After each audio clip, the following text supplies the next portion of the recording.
Greetings, Bat Family, and welcome to Holy BatCast, brought to you by Real Fans for Real Movies.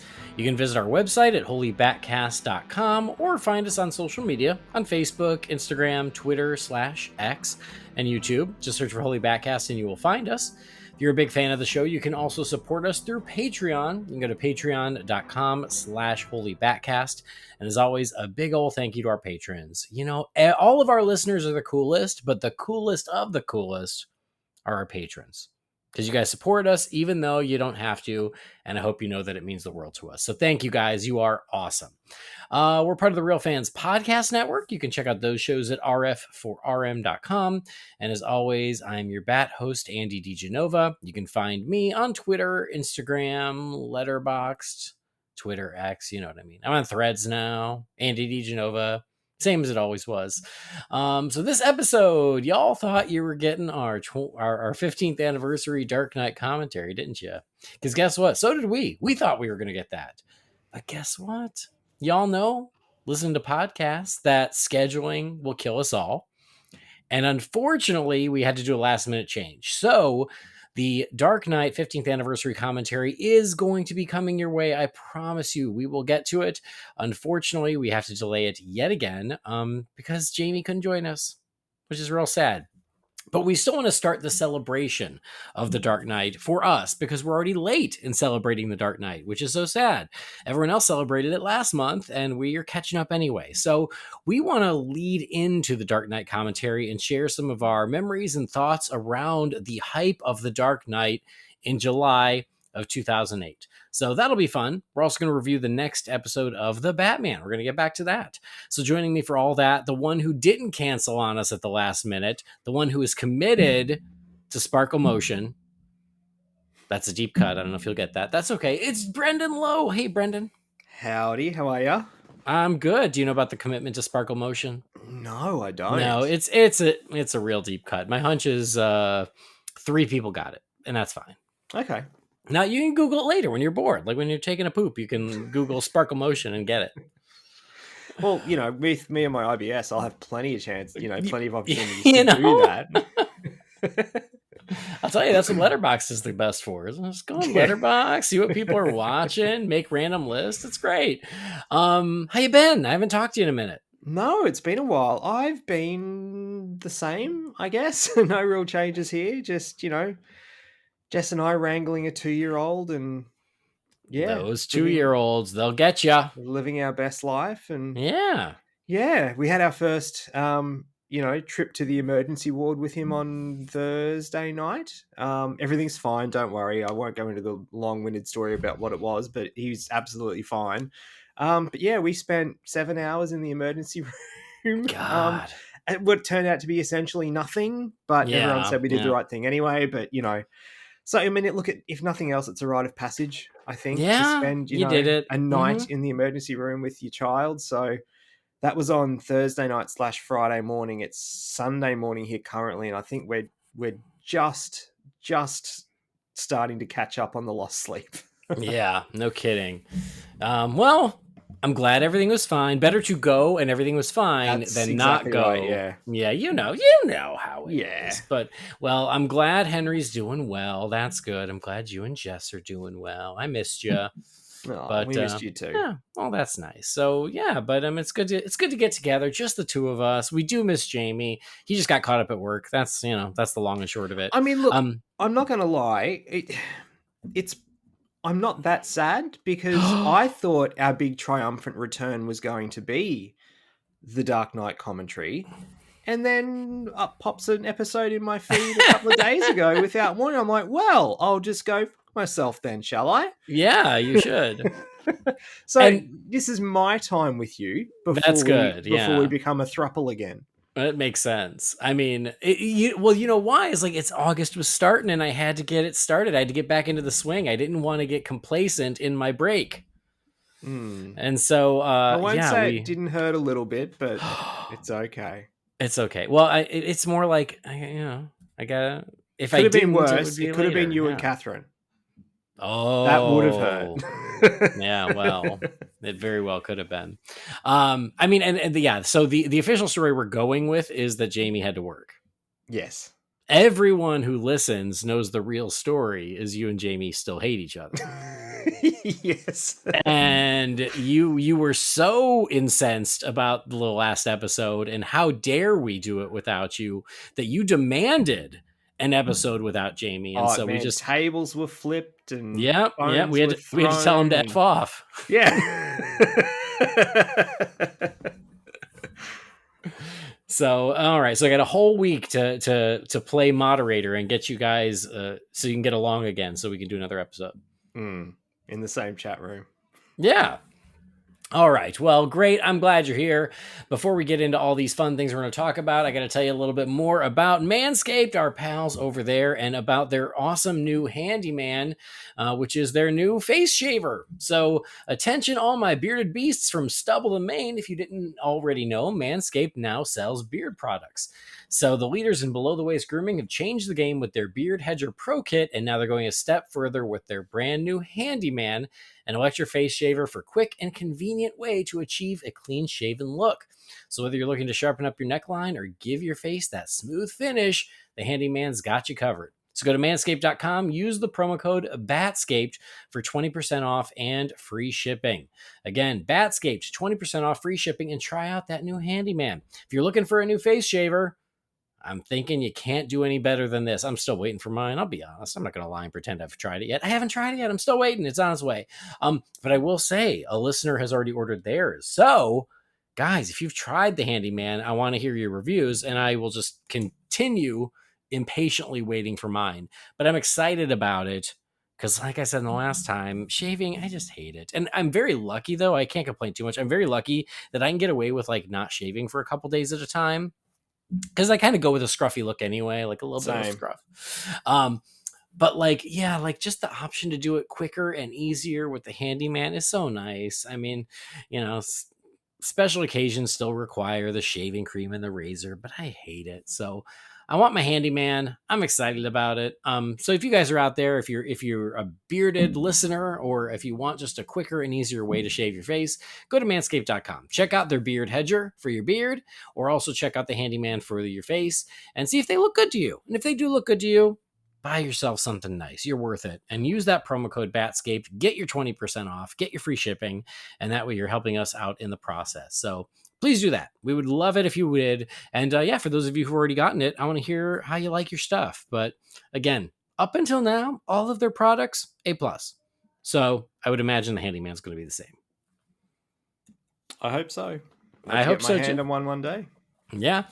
I hope they'll send you one in Australia. I hope so. I'm check in with our friends over there and go, hey, what's the status on these? But even if they're not going to send me one, which is fine, you know, I'll probably buy one because I could use one. Yeah. I mean, look, if nothing else, I mean, you can always give me a handy man. I mean, I have to have a very long arm. Anyway, there you go. Manscaped.com. That promo code again, BATSCAPED. You get your 20% off and your free shipping. And again, thank you to everybody who does order from Manscaped. Thank you for ordering, and thank you for using the promo code, because it really helps us out again at Holy BatCast. I hope you know how much it helps us. So thank you guys. You're awesome. Now let's get to Batman. Let's talk a little bit about The Dark Knight. Let's turn the clock back. Let's go back to 2008, the summer of 2008. Summer of the Bat. So here we go. We're going to look back and share some of our memories and thoughts around the hype of The Dark Knight back in 2008.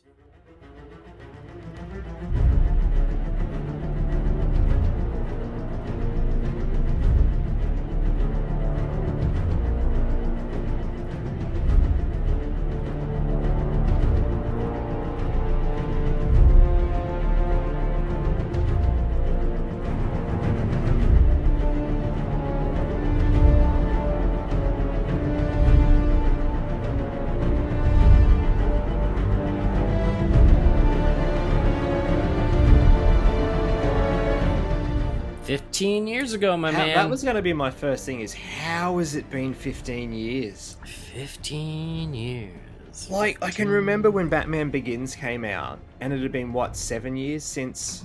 Yes, 8 years since Batman and Robin. Yeah. And that felt like an eternity. I know. It felt we were younger. So long. And now it's like, it's just... How has that been 15 years? It's madness, I tells you. It is crazy because yeah, I mean, we just on Disorder we just celebrated 20 years of Pirates of the Caribbean, The Curse of the Black Pearl, Yeah. That was a good episode, and by the way. oh, good, it was super fun. Our friend Phil, he said something about like, oh, it's Andy Gushes about pirates, also with Hunter and Michael. It kind of was, but it was Well, good. when you love it, you love it. Anyway, what was my point? My point is this: I was like, oh yeah, 20 years of Pirates, 15 years of The Dark Knight, and it's most sobering when you go, oh yeah, when I first saw this, I was already an adult, and Yes. I'm still an adult. It's different when you go, oh, well, when we did like what it was the 30 years of Jurassic Park, that didn't bother me as much because I was like, well, I was still a kid when I saw Jurassic Park.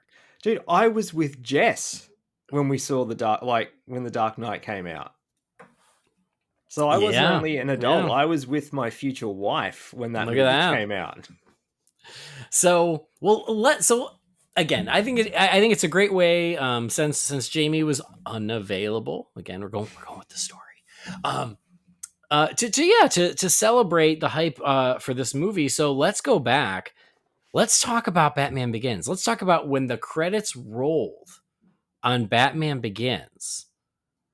How psyched were you to see what happens next? Very. I think I've said it when we talked about Batman Begins. I had that ending spoiled. Me too. Yeah. Yep. So I knew, actually, no, I knew about the Ras twist. I didn't know about the card, but my brother had read the junior novelization of Batman Begins before we saw the movie. So when that happened, he was like looking over at me, like the couple of people separating us. He was just eyeballing me to see my reaction. Mm-hmm. I mean, look, I was excited. I didn't know what it was going to be. I was kind of in the Paul Bettany would be an awesome Joker camp. Mm-hmm. Yeah. No one was in the Heath Ledger camp, and if they were, they're lying, because that casting came out of nowhere, as we all know. But I was excited. Obviously, I loved Batman Begins so much. It was what brought me back into this world in a big way. Like I hadn't read comics since I was 12, 13. You know, I was 21 when Batman Begins came out. It got me back into comic shops. It got me back into toy shops. It got me back, wearing Batman merch. Rewatching the old movies. I was back in a big bad way, and I've never left. So I mean, yeah, I was stoked that that was the tease of what was going to come, and the ride to get there was certainly a unique one. Absolutely. I will say this. So it got spoiled for me. It got spoiled from Ain't It Cool News because I used to read Ain't It Cool News religiously.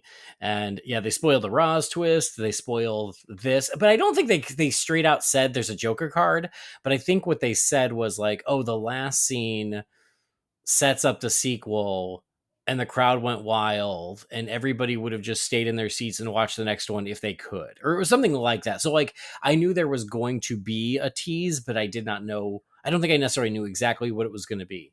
But that's exactly how I felt in that last scene of Batman Begins. And God, for my money, the last scene of Batman Begins is one of my favorite scenes in any Batman piece of media at all. Like that final scene is, I think, perfection.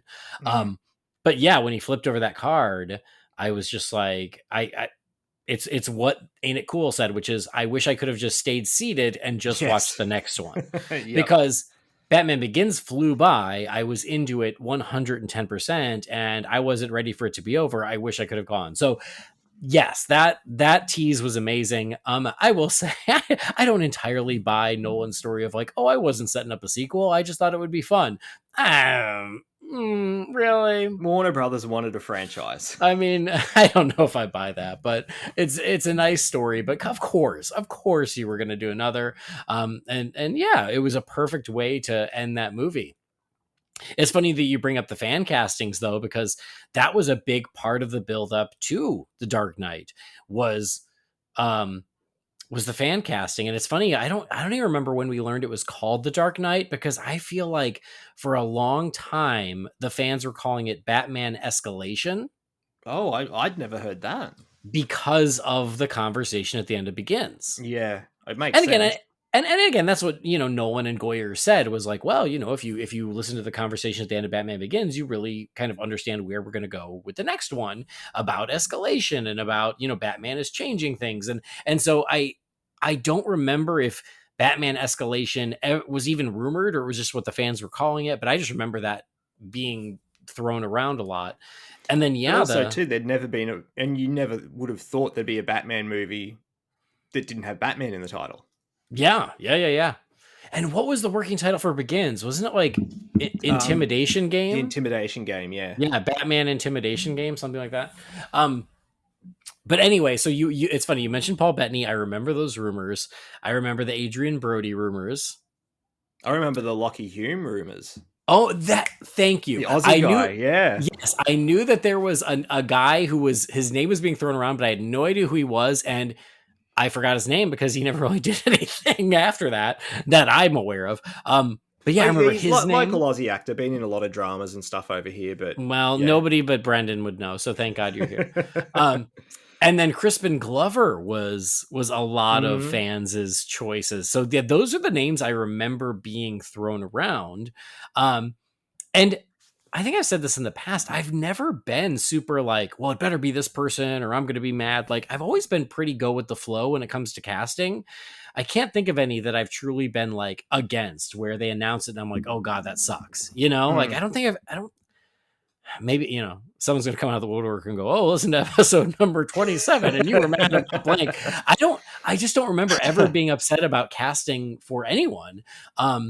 And so when they announced Heath Ledger, I just was like, to your point, well, I certainly didn't see it coming, but okay. Like, I was like, okay, like, he's about the same age as Christian Bale. And if he's going to be Christian Bale's Joker, he should be kind of the same age and sort of the same build. And they should actually be able to like stand next to each other and have it make sense.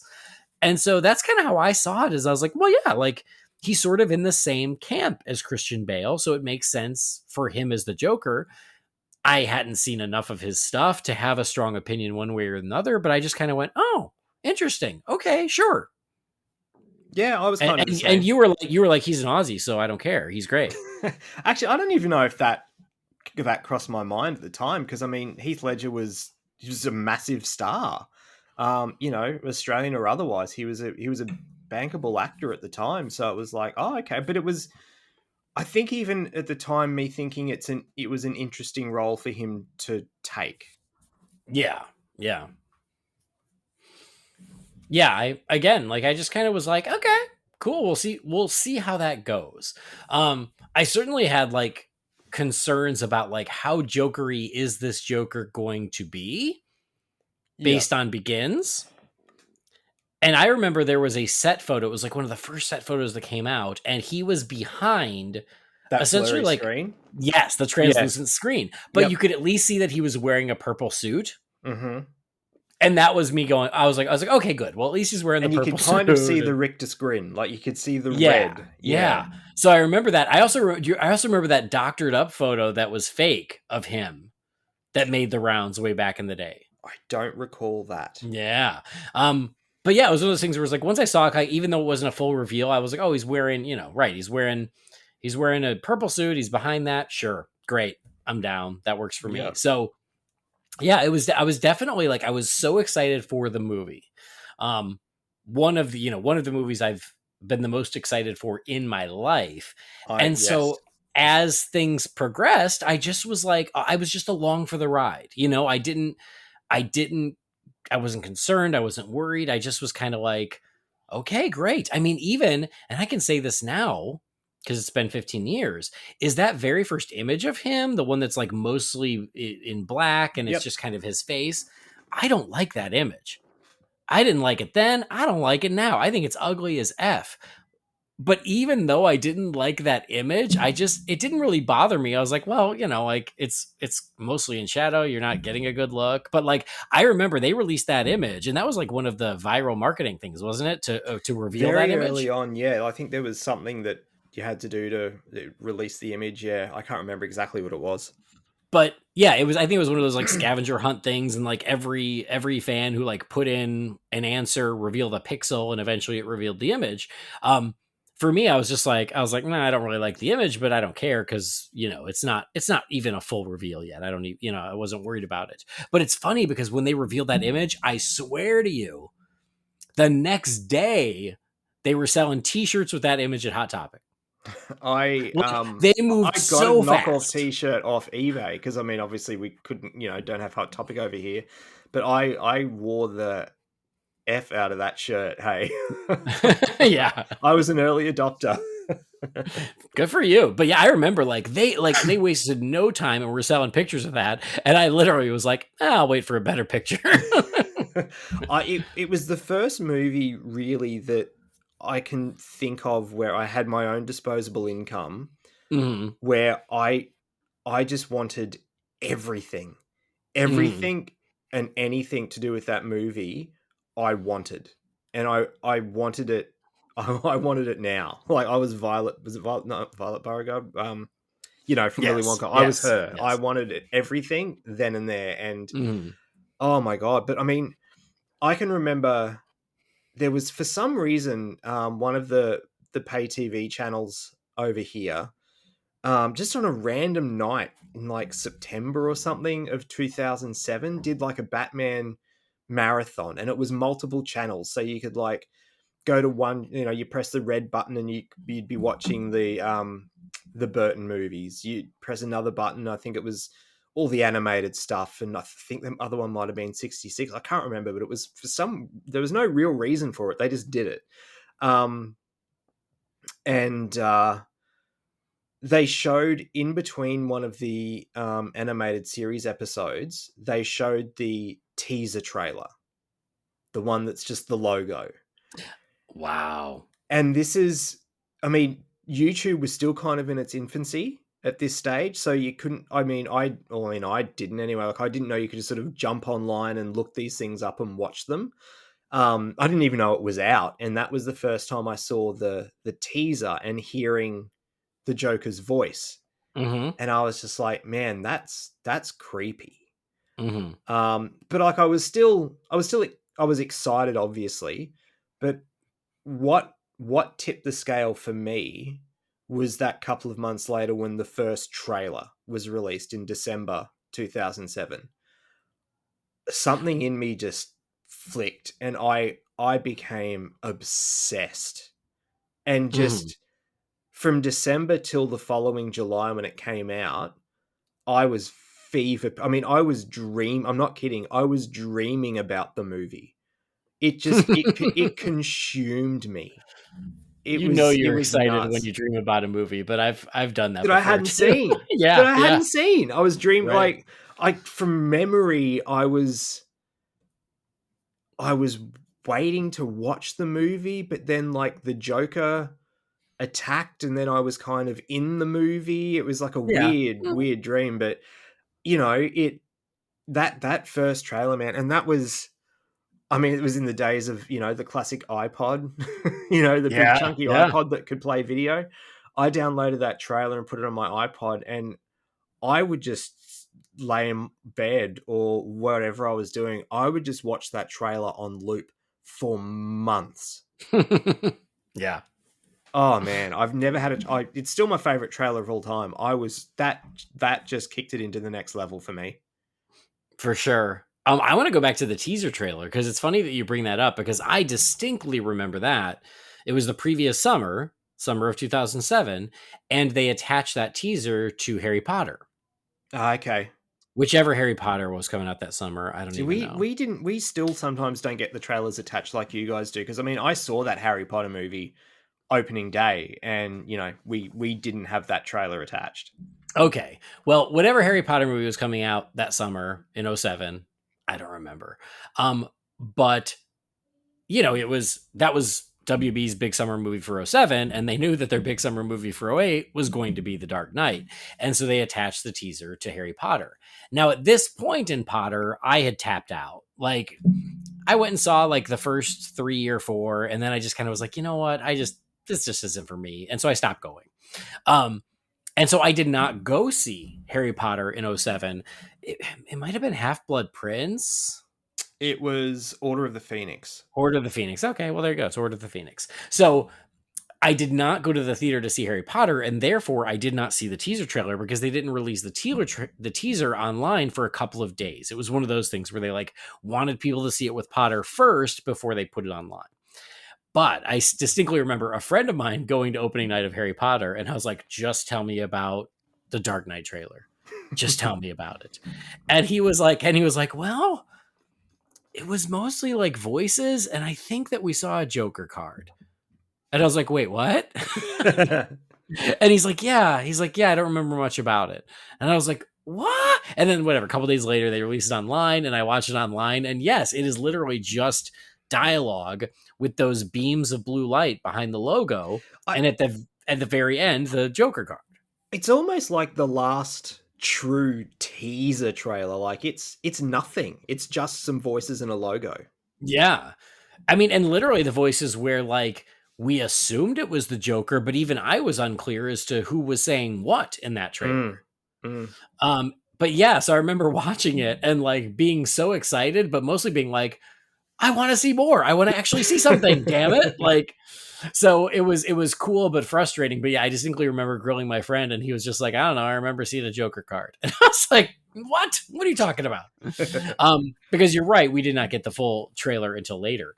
I will also say, you know, and it has to be brought up. I distinctly remember I was at work, and I think I was in the bathroom. And I got a text message from my friend Dillip, and it literally said, "Oh my god, it's the Crow all over again.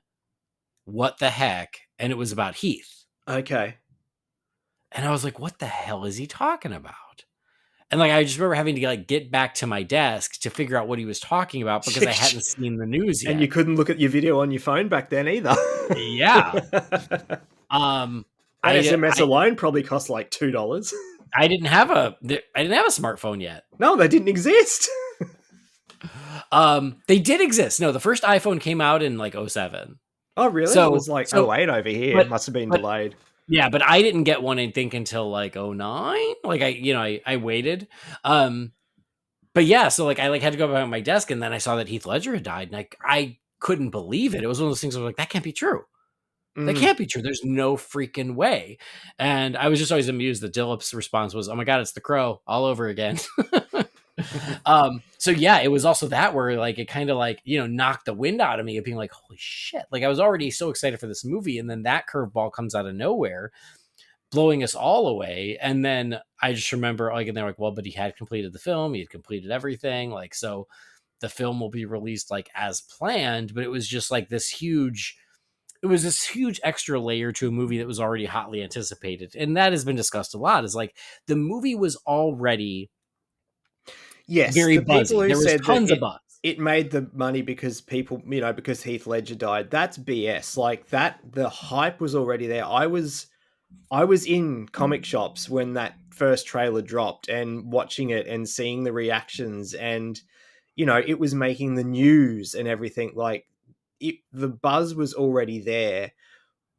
Unfortunately, what the Heath thing did is it kind of gave it this air of not mystery, but it just gave it this air of something else. Like it sort of made the movie more mythic, I think is kind of the Yeah. word I'm looking for, if that makes sense. Like, No, it added a whole nother air of mystique and around look, the movie. I'm not naive. Like, I know there are people who went and saw that movie who otherwise may not have gone and seen that movie because they wanted to see Heath in it.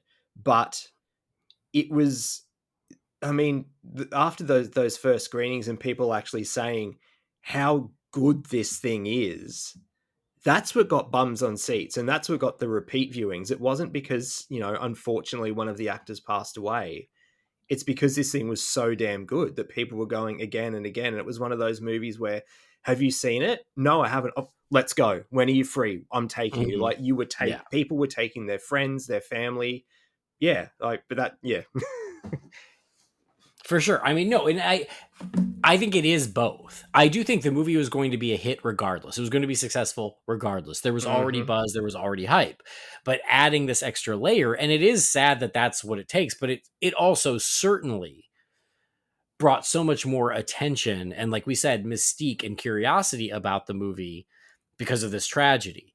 Mm, And a movie that was already super hyped up, it like rose to a whole other level, which then, yes, resulted in that massive opening weekend. And then to your point, it's one of those movies that just kept playing because it somehow lived up to all that hype and everyone loved it and people were going multiple times and it became a phenomenon. mm. Um, but yes, I mean, I think that the death of Heath certainly added to that. Again, it's a shame that that was the result, but that is, it is also the truth of it, because Yeah. when something that tragic and unexpected happens, like it just brings a whole lot more attention to it. Well, I mean, I talked about playing the trailer on loop. I mean, we woke up to the news over here in Australia, and your morning breakfast programs and stuff on television, they essentially had that trailer on loop, on the news coverage, just talking over the top of it. Yeah. It did, like, it did give the movie a ton of exposure that it otherwise wouldn't have had. Um, but I mean, yeah, it was just so shocking because it hit home obviously here. I mean, I know we joke about, with me, my Aussie actors and stuff, but it really did because he was this young Australian superstar, and it just people just couldn't believe it. And I remember, like, I was still working in music and movies at the time, and everyone was just kind of in a bit of a daze at work. And then you could not keep Heath Ledger movies on the shelves. They were just flying out the door, as quick as we could stock them. It was, Mhm. to me, it was sort of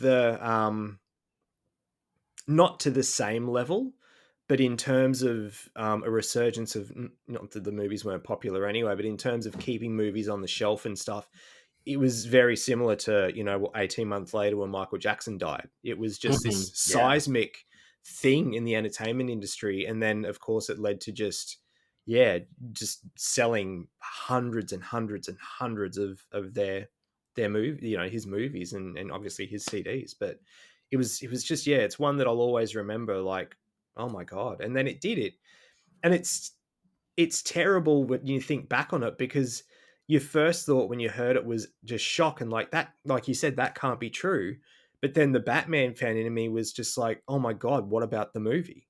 Mhm. You know, which is Well, yeah, and you terrible. can no, I mean, but you can't help it of like, well, then, yeah, like, shit, did he finish? Like, what does that mean? Like, Mm, and of course, as human beings, we're like, it's a tragedy for him. He was so young, he was so talented. It was tragic for his family and his, and of course, like, there's the human side of it. But of course, you're gonna wonder, but then, shit, this movie's coming out, like, what does that mean for this? And I think it's natural to ask both questions. I don't think it makes you a ghoul.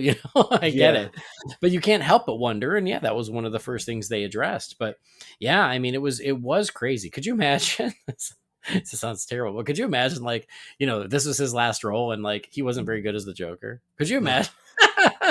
We go see the Dark Knight, he wasn't good. yeah. but Thank but God.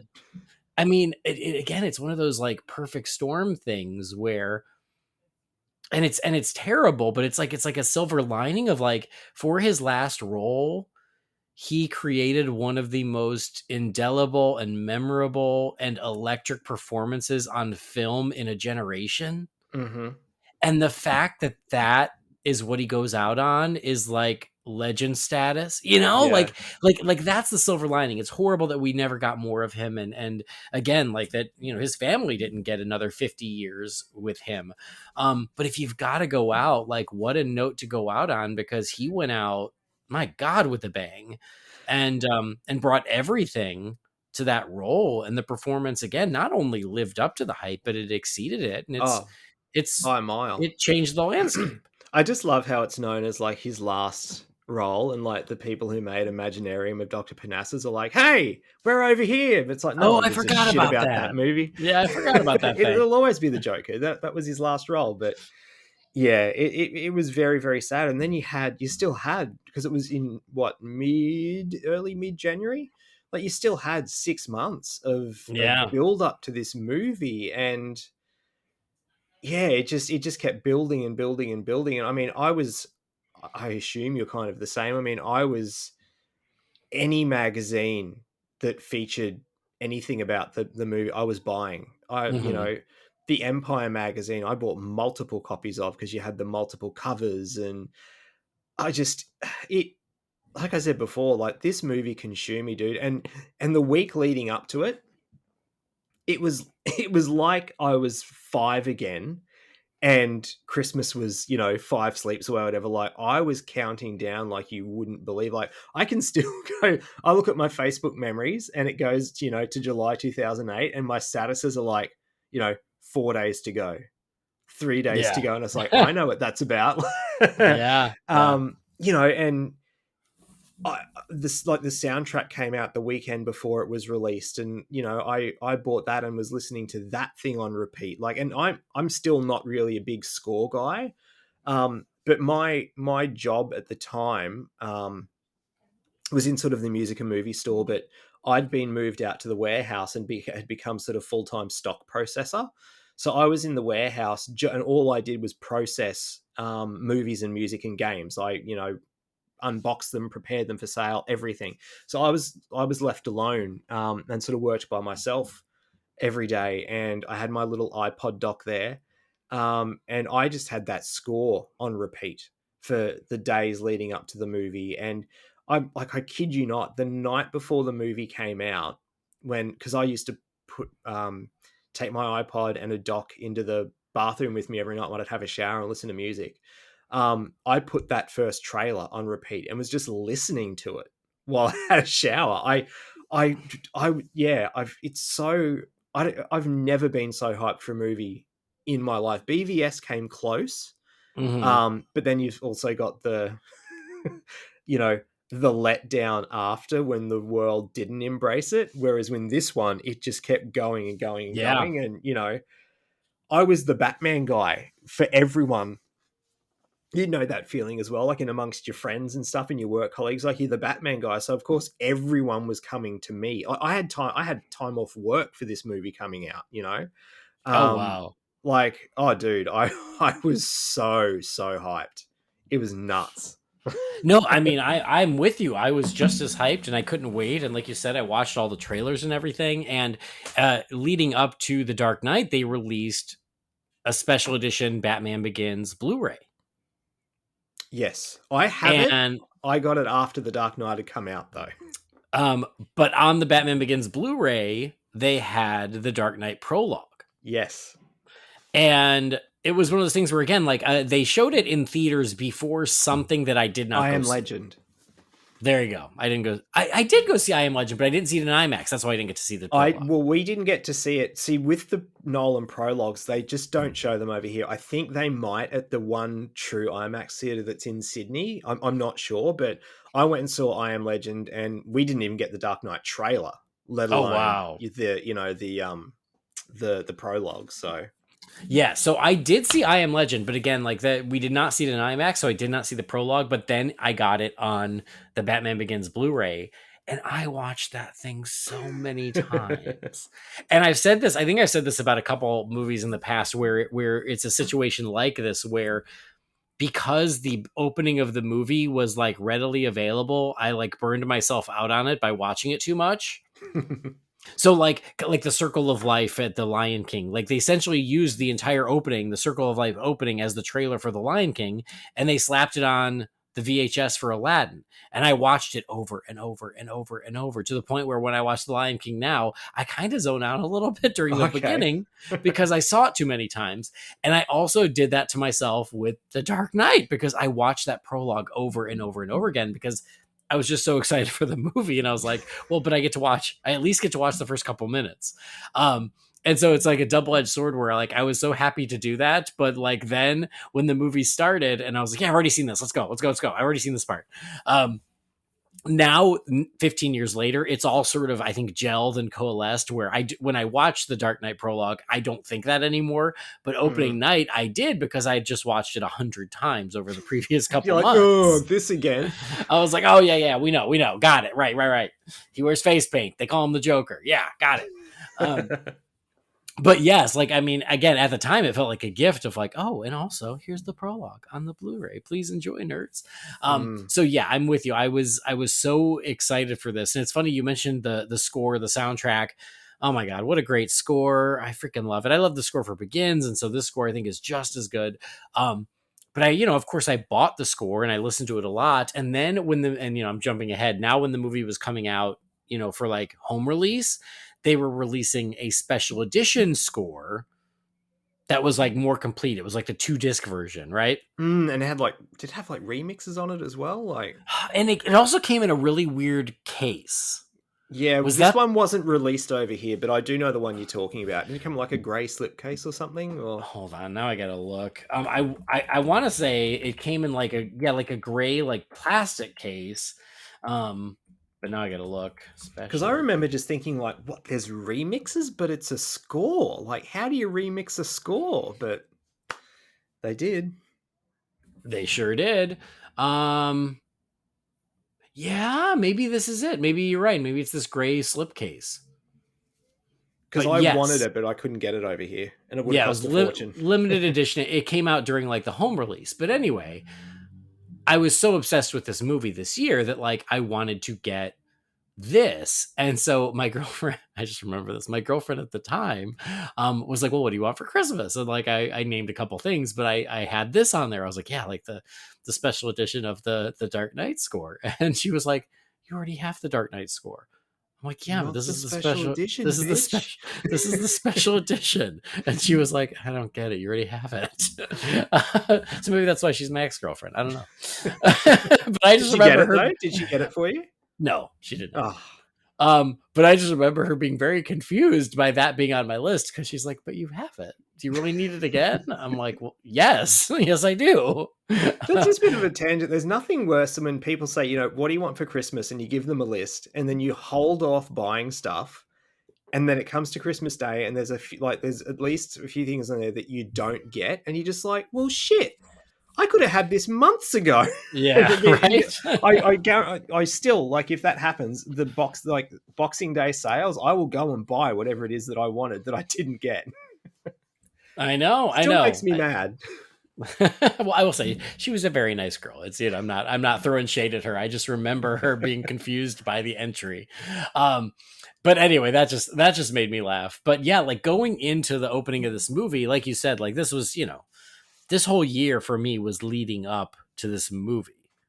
I Yes, was yes. excited in a way that I never was. And what's crazy is this was back when Thursday night it was only the midnight showing.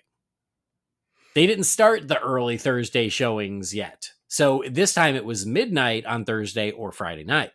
And this was And before midnight screenings were a thing here. oh wow. So we had midnight screenings, but now, Thursday night it's 7 at the latest. Sometimes it's even earlier than 7. They essentially movies open on Thursdays now. But Yeah. back in '08, it was like, no, you do it 12:01 on Thursday, or 12:01, I guess technically Friday. And then Friday's real opening. And I was working like crazy at this time. I was already exhausted and sleep deprived, and I was like, I don't think I have it in me to do a midnight screening. So we got tickets for Friday for the IMAX in Irvine, California. And I was like, it's okay. I can wait a few extra hours. I'll see it Friday. And then and then that week happened. And it was like maybe Wednesday. And I was like, no, I need to see it. I need to see it early. And I was like, well, I'm going to go to this theater that was like right by my apartment at the time. And it wasn't IMAX, just a regular theater. But I'm like, I'm going to go. And if they still have tickets Thursday, I think I need to go Thursday. I don't think I can wait. And they still had tickets. And so I bought them kind of last minute. And I was like, okay, never mind. We're going Thursday. and so we went Thursday, and then we went Friday, and then we went again Saturday afternoon. And so at the time, I would always tell people, "Oh yeah, 3 times in the first 48 hours," or it was something like that. That's what I'd have I to did do the with math. Batman Begins. 4 Yeah. times in 3 days. And I was like, yep, 3 times in the first 48 hours. But I regretted nothing. And I mean, again, this is before assigned seats. So we were lined up around the theater waiting to get in. I think I got in Mhm. line at 9 p.m., for the midnight screening. And even then, my seat was like not the best. I was in the last row. But it didn't matter, I mean, as we all know, that movie started and I was sucked in, and yeah, time ceased to exist for the next 2.5 hours. Yeah, it's funny because I'd had, I booked, because we get our new movies on a Thursday here. So I'd Mm. booked some annual leave for the Thursday and Friday. So I was going to make a 4-day weekend of it. And my best mate James had taken the Thursday off work. And it was going to be, it was like me, James, his partner at the time, Jess, my mum, and she was going to give my brother the day off school on the Thursday. And we were going to go to the first session on the Thursday morning. I think it was at like 9 o'clock or 9:30 or something. And then a couple of weeks out, they changed it, and the release date actually moved forward a day to Wednesday. And I was just like, Oh. well, this won't do.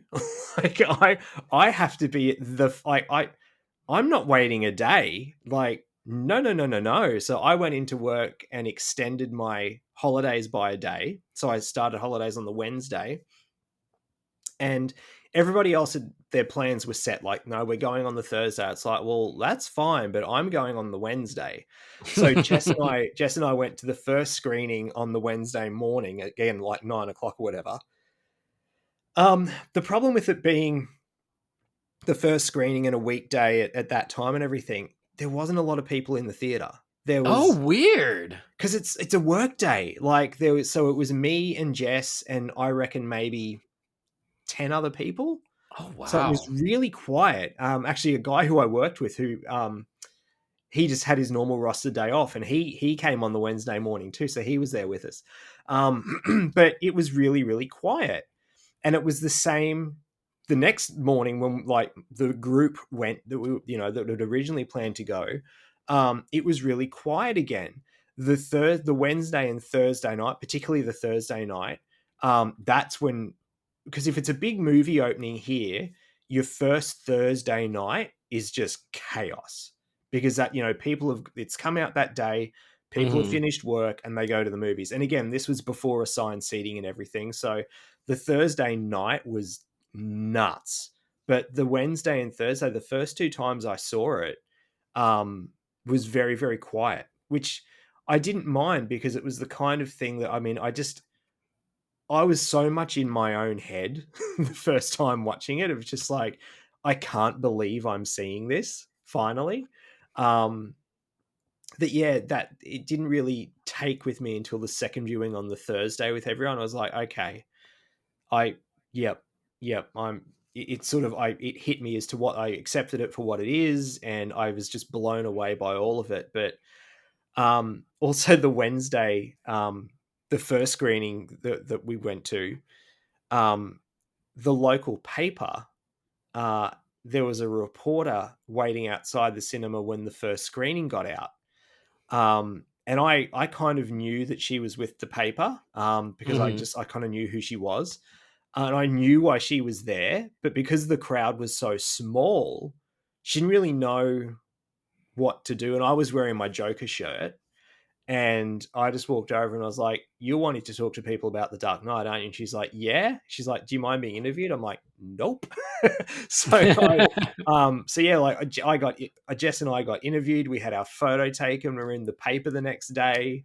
This is I still think I people. remember you. I don't know if you I posted it would or have just shared shared it it. with me. I would have Yeah, but shared it on the page at some I point. remember seeing it. Yeah. I can chuck it on Twitter after this episode goes up if people want to see it. I'll have to track it down. But yeah, we made the local paper, and we look so young.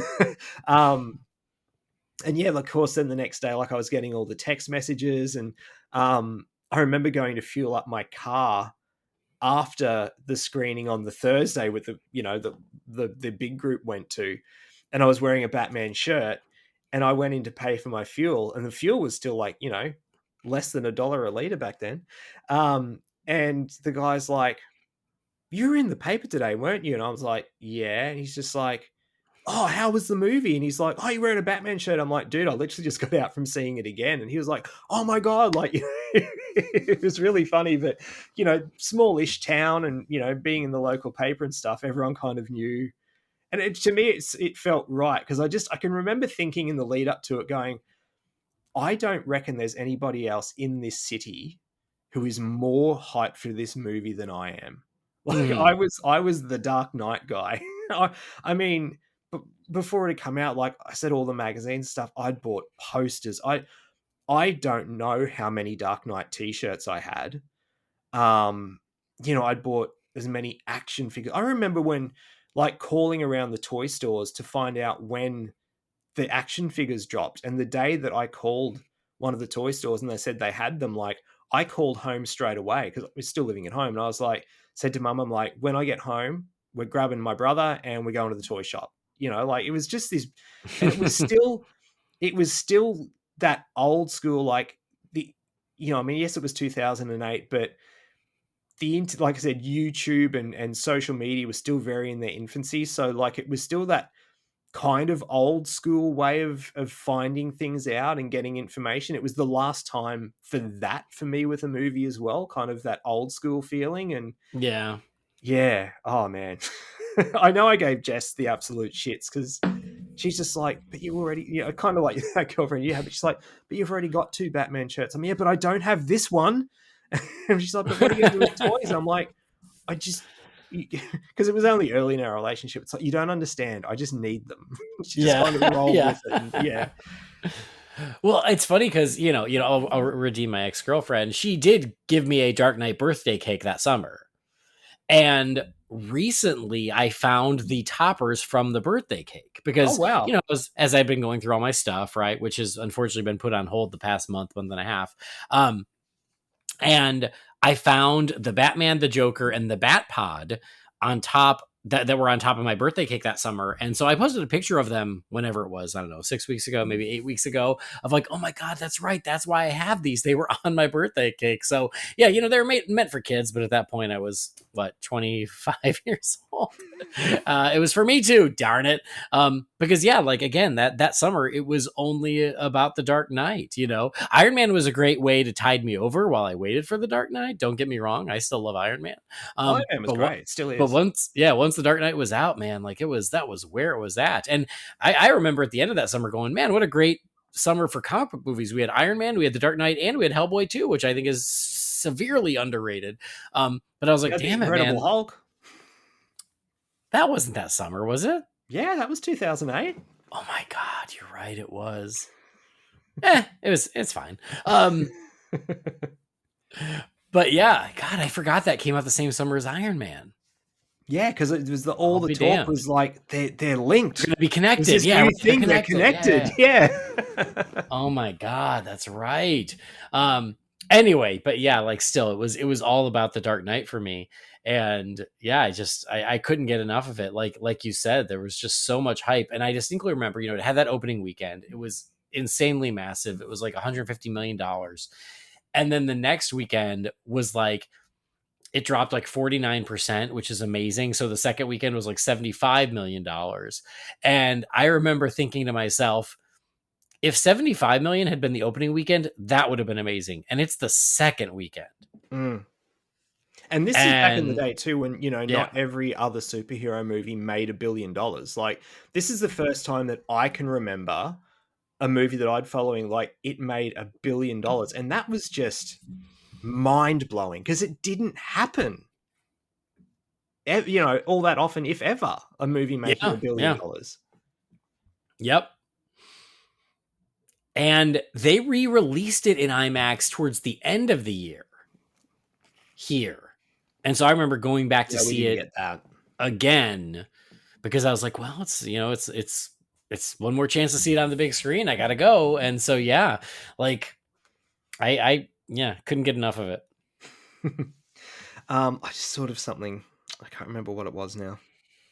Oh yeah, it's just talking about like it was the the big thing for the year. Like, I don't know about you, but whenever I think of a year, there's usually one one thing that kind of jumps to my head straight away of, like, oh, that was a year that this happened, or that was it, for me, 2008, I mean, obviously my first thought is Jess, because it was, we officially started dating right smack in between Christmas and New Year of 2007. So 2008 was our first, year and couple of months together leading up to this movie. But very, very, very close second is 2008 was the year of The Dark Knight. Like, they're the two things that just come into my mind straight away. It's like early days of Jess, The Dark Knight. It will always be etched in my brain forever. Well, I'm just gonna say the Dark Knight will always be there for you, and so will I. Oh, that's good. That's right. And I would say get that extra Dark Knight T-shirt. I would support you in that. I know. I was thinking what you said about the ex-girlfriend and stuff, how she's like, she didn't get it. I'm like, well, she's no Catherine DeGenova, who just would have got it. That is Would have got it for you true. anyway, Yep. sight unseen, and brought it home being like, here, you need this. Yep. So true. But yeah, you're right. When you think of 2008, you just think of The Dark Knight. And, again, going back to the hype, how good were the posters? How good was the marketing? Like, the viral marketing, I know, gets a lot of credit and people talk about it a lot. And I do think it's very cool. But for me, that was like, I didn't have time for that. So I only very casually checked in on what people were doing with that, because I'm like, I don't have time to go do a scavenger hunt in the real world to reveal one pixel of a picture. I just don't. I'm going to let more committed fans do that for me, and I'm just going to enjoy the spoils. Yeah. But the marketing and the posters, and that was, when the anniversary happened, that was what I chose to post for the anniversary, was just some of the amazing posters. And I've got one up right now. I'm looking at it right now in my office, and it's that amazing poster of Bale's Batman standing in front of the building, and then the bat signal in flames on the building. But like, how great is that poster of Ledger behind the frosted glass where he is drawing the smiley face in blood? Like, I got a canvas print of that in like March of 2008, and I had that framed on my wall. Oh yeah, like, the posters were amazing. Like, I would literally wake up of a morning, get dressed, go into work, and booting up the computer, the first thing I would do would be go to Batman on Film just to see what the new news was. And I would check, because to me, that was like the only site really that I knew at the time. Like, I would check that site multiple times a day, and I had to do it on a computer because I didn't have a smartphone. Just to see I know exactly what was happening, like, it was just this, it was a daily ritual that I had to know. And like, I know I drove my friends nuts, like particularly James. Like, if there was any headline or anything, like, I'd message him. And I can still remember the quote of Kevin Smith saying it's the Godfather Part 2 of comic book movies. And I hadn't seen the Godfather Part 2. I didn't know what that meant, but I knew it was good. And it's just like, Kevin Smith said this, and like, dude, you don't need to message me everything. And I'm like, but I'm so excited. Yeah, I know. Well, I mean, again, those are the days. Again, there were plenty of people like on like message boards and stuff, but I was not at that time. So No. yeah, I just had to annoy the people around me with my hype for this stuff. And now we live in a world where we can only, we can share that with just the people who are just as nerdily excited as we are. Yes. Talking about the posters, there's also that amazing poster of him on the bat pod, like being like launching out of the building. And that reminded me of another memory of, they hyped up the bat pod so much for this movie. And I remember the reveal of that. They revealed it on like Good Morning America or the Today Show. Yeah. I think it was the Today Show, because, oh my God, I think it was Meredith Vieira. Do you remember her? No. Was she on the Today Show? I think she was. You're talking to an Australian. I don't know. I know. I know Al Roker, and that's about it. Well, there you go. I mean, the fact that you know him, I think she was. Anyway, I apologize if I get this wrong, but one of the hosts of the Today Show, I want to say it was Meredith Vieira. Maybe it was Katie Couric. I don't know. It was a woman. I just remember them going, oh, and we are showing you, this is from the new Batman movie, The Dark Knight, this is the Bat Pod. And they showed the Bat Pod and she crawled onto it. And I just remember, much like a lot of other things with the Nolan films, where I went, huh, that's weird looking. Yeah. I don't hate it. I don't love it. But wow, what an interesting looking Bat Cycle. And how strange that they're calling it the Bat Pod. But heck, they Those would. wheels look awfully familiar. Yeah, but they didn't say Batmobile. They said the Tumbler, and so I guess whatever they want to call the Bat Cycle, the Bat Pod, that's fine. But I just remember watching that freaking clip of the Today Show because of how excited I was about Batman, and seeing the Bat Pod, and again going, huh. And I do remember, to your point, I certainly remember speculation of being like, the wheels do look like they're from the Tumbler. Yes. But no one quite understood how until we saw the movie. And then, and then we're like, oh, of course, that's what it is. But the detail was not lost on people. It's not like they pulled a fast one on us and we're like, no way. It was more like, I certainly see the resemblance, but is it just them trying to evoke the look of the Tumbler with those tires, or is there another connection? And then obviously we got the answer when we saw the film. Yeah, there's a poster that I bought that was it was a landscape poster, and it sort of had the blue motif, and it was just from the shoulders up, that shot of Heath looking back over his shoulder. Oh yeah, I love that one. Yeah, I had that one too, and that was on my wall. I had another one on my door. I had the one. I actually bought another poster and put it up in my warehouse area at the back at work. I had like a big Joker poster up there. Yeah, dude. I keep saying it, but it was my life at the time. Well, and there's the one of I thought this is where you were going, but it's Batman, but from the back, looking out the window. Yeah, that one, like Gotham. That was the cover of the novelization. Oh, interesting. I never loved that poster. But it is nice. But yeah, I liked them all, but yeah, I mean, it wasn't my favorite. My favorite's the one that I have up on my wall, which is him standing in front of the building with the burning bat symbol. That was the one I went with. But speaking of the novelization, I think it was like a week or so after the movie came out.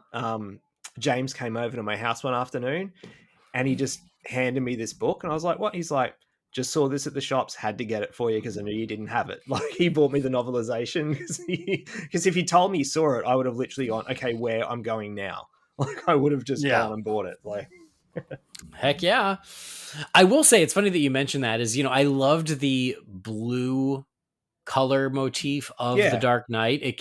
And I love that pretty much every Batman movie has done that. It has had sort of a they choose a color and like that's their color for the marketing of that film. All the way back from Batman 89. Batman 89, it was gold. And black. The marketing was gold and black, and then Returns was white and black. Forever was green and black. Batman and Robin was red. Yeah. And then Begins was sepia. Dark Knight was blue. Dark Knight Rises was kind of black and white again. It was like black and white again. Yeah, actually, it was. Yeah. And then all the way up to the Batman, which is back to red. Back to red. Yeah, so it's just I do love that, like, almost every Batman movie. The only one that doesn't quite is BVS. Like, I guess it was sort of a red on gray kind of. Yeah. Concrete looking thing. Yeah, but it's not quite as pronounced as all the others. But I always appreciate that, like, the movie, you associate these movies with a color and you just can't help it. Absolutely. and yeah, the blue, gray, black motif of the Dark Knight, man, it's just burned into your soul, especially on the Dark Knight logo of, it's the same logo from Begins, but the way it's backlit with that blue and white light, it's just now iconic. I just had another memory too from, being the stock processor at work, as I opened up a box one day and it was just full of DVD copies of Batman Begins, to have them on the shelf for the for the release of The Dark Knight. But Warner Brothers, pardon me, had put a sticker on each DVD, and it just had "Prepare yourself for The Dark Knight." It was like a little sticker, only a couple of centimeters, or for you guys, a few inches long by maybe an inch or two high. And it just had the logo with, The Dark Knight, prepare yourself for The Dark Knight in theaters, then the date and everything. I remember going, oh, that's cool. And like finally peeling one of the stickers off the plastic wrap, trying not to rip it, and then sticking it on my little drawer that I had on my desk where I kept all my little files and stuff, and like stuck it on the drawer. So I was like, I'm having that one. Nice. I said I had to have everything. Yeah, no, absolutely. I also remember, so at the end of the summer, you know, this was still when I was living in LA, you know, we would go to the Hollywood Bowl in the summer, and every summer there would be a program and it would be called The Big Picture. Okay. And every summer, The Big Picture would celebrate the music of a different film studio. Oh, So one cool. year, and it was with the Los Angeles Philharmonic Orchestra, and they would play film scores at the Big Picture. And it just so happened that the summer of 2008, the Big Picture was celebrating the films of Warner Brothers. That'd be really cool. And so I remember that summer, and this was August. This was already, you know, at least a month after The Dark Knight had come out. So I'd already seen it numerous times and I was still obsessed with it. But because they were doing Warner Brothers, and I think they did a Harry Potter piece, and I think they did Casablanca, and, you know, like they did like, you know, a lot of classic John Warner Williams, Brothers stuff. Superman and stuff. Yeah, I think so. But what they did was they did the entire Hong Kong sequence from The Dark Knight with live accompaniment, with the orchestra playing the score to Oh, wow. that sequence from the film. Awesome. And so I just remember like that being like the highlight of the evening and I think it was the first time I ever went to the Hollywood Bowl was to see this. Oh, cool. And so, yeah, like I remember them doing the whole Hong Kong sequence with live accompaniment, and it was just amazing. And then, yeah, I went back many times over the years. But yeah, like the fact that summer it happened to be WB, and of course they had to shine a light on The Dark Knight because it was just the biggest thing in the world at that moment. That just was really cool too. Yeah. Oh, actually, one thing I do remember. Can you remember a day or two before the movie came out? There was that ass clenching moment where the story broke about, was it Bale's mum or something, like wanting to put like domestic assault charges or something against him? Like No, there was that moment, like it died very quickly, but there was like a brief moment. It was literally the week that the movie was coming out that there'd been assault charges laid against Bale. I think that's what it was, but it was something to do with his family. It was some sort of domestic dispute / assault thing. But yeah, it died very, very quickly. But there was that moment of like, oh my God, like what is this gonna do to the movie? You know, with its star, what if he's done the wrong thing? What if he gets arrested? Blah blah blah. But yeah, nothing came of it. It sort of blew over very, very quickly. But there was that moment of like, like not after everything that we've been through. Please don't ruin this movie. Yeah. No, I have no memory of that. So I guess they did a good job sweeping it under the rug because nope, doesn't sound familiar to me. Yeah, it was very, very brief, but it was enough to give me heart palpitations. I will say I remember watching a review of this on TV a few days before it came out. And the reviewer, I just remember her basically warning people like, maybe don't bring the kids. Yeah, well, because she did said, oh, you know, it's great and it's terrific, and she's like, and yeah, and like Heath Ledger is terrifying, and she goes, I mean, and occasionally he is funny, but this is not, you know, this is not the Joker you would expect, so just be aware before bringing the kids. And I think that's good advice. Like I've always felt like The Dark Knight straddled that PG-13R line very deftly. Yeah.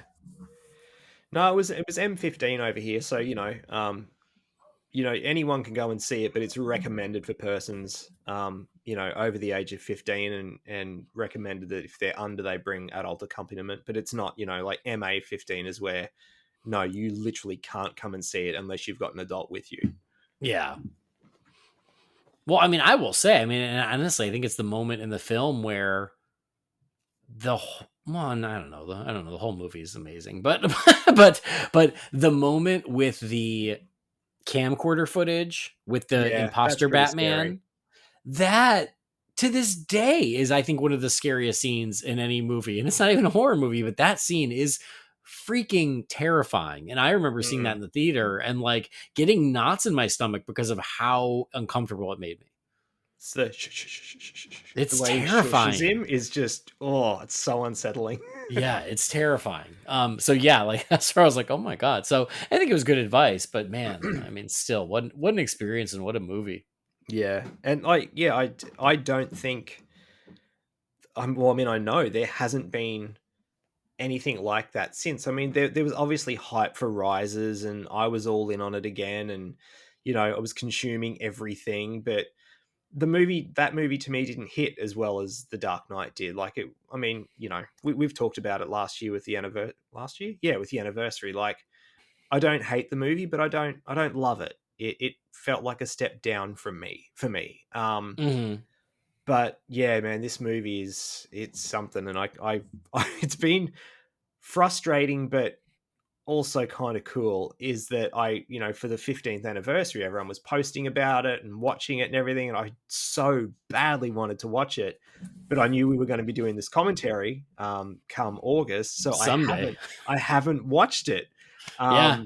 So I'm really really keen to just sit down and watch it, and particularly watch it with you and Jamie, Hmm. and to really hear Jamie. I mean, Jamie, we know it's his favorite movie of all time, but we've never sat down and watched it together. So to hear him gush, is going to be really fun when the time Yeah. eventually happens.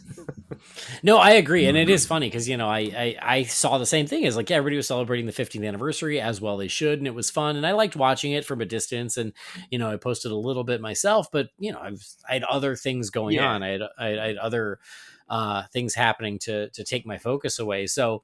In some ways, it was kind of sad. Where I was like, well, like I would love to join the party, but I just can't. Mm. Um, and I didn't watch it, and I haven't watched it for the anniversary yet. Because same, where I was like, well, I want to wait. I want to wait until we all can watch it together. And I think that again, there's a little bit of a silver lining, and like everybody's had their celebrations. And I will say this, and this is meant with no tea, no shade. I've not listened to anyone else's celebrations because because I will listen to them after we do ours. Yep. I never want someone else's conversation on another podcast to affect my conversation on this show. Yeah. And so I haven't listened to other episodes about the Dark Knight. I'm going to do that after we do our commentary, because I just don't want it like tainting the conversation. And so, yeah, like I feel like we're celebrating a little later, but it's fun because it means then we get to celebrate together. Yeah. Very true. And we will.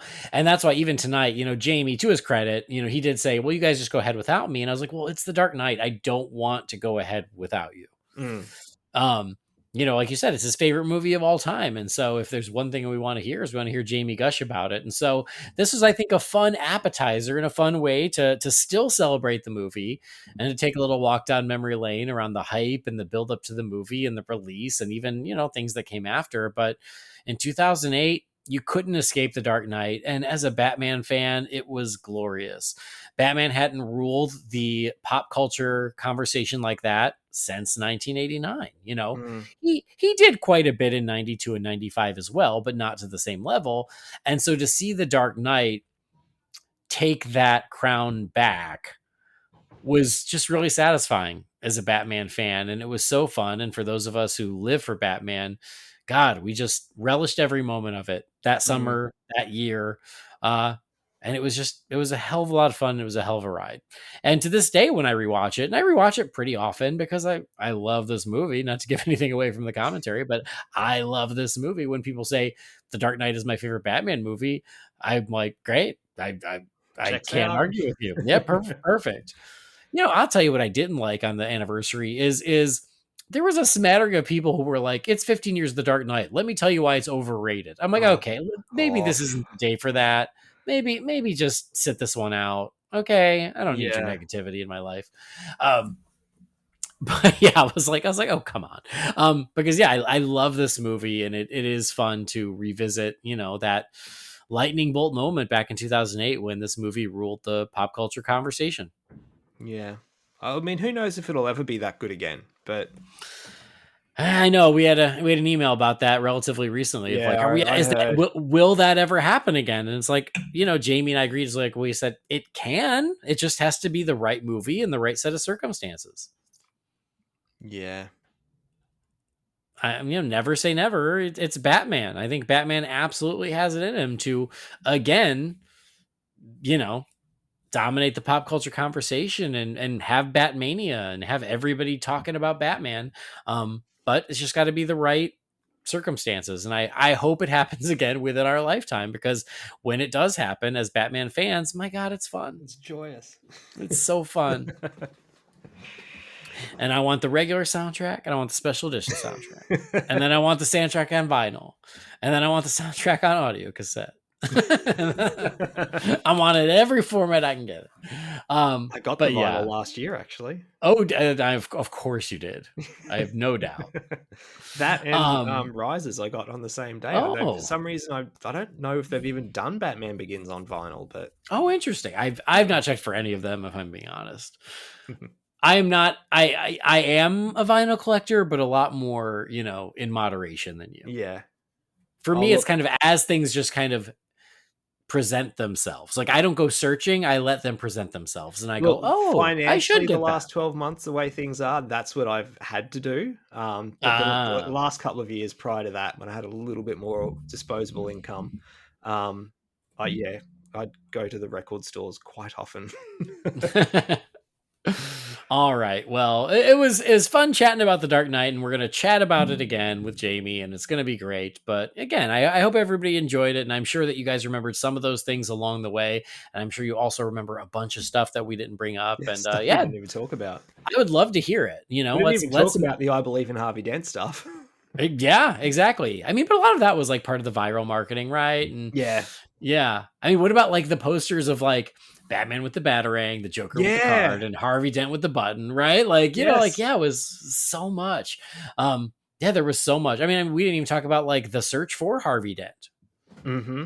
Because I couldn't really join in on any of that because I think that was all happening while I was asleep over here. Yeah. Well, I'm talking about like the casting. Oh, sorry. I thought you meant like because there was the viral marketing thing about. No, there was that, but again, I didn't do that. No, the casting. I think Matt Damon got offered. Matt Damon was mentioned a lot. Yeah, he was mentioned a lot. And then much like Heath Ledger, Aaron Eckhart, it was like, interesting. I'd never heard of him at that point. He was new to me.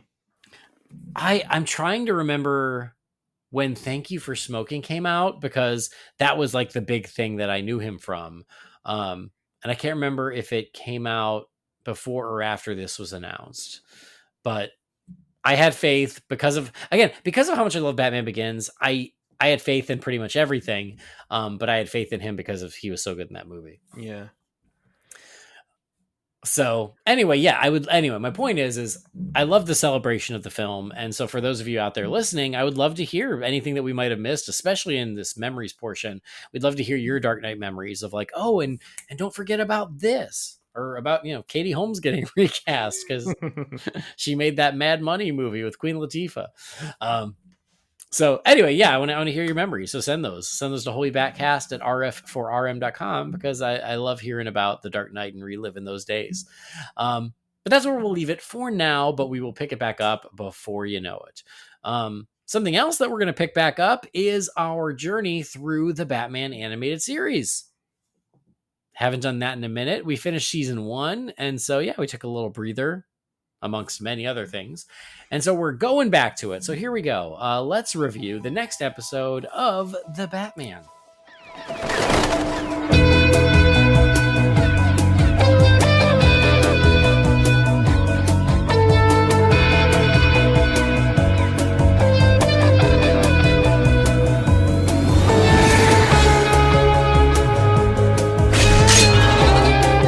Now, I say we're starting season 2. It depends where you're watching it.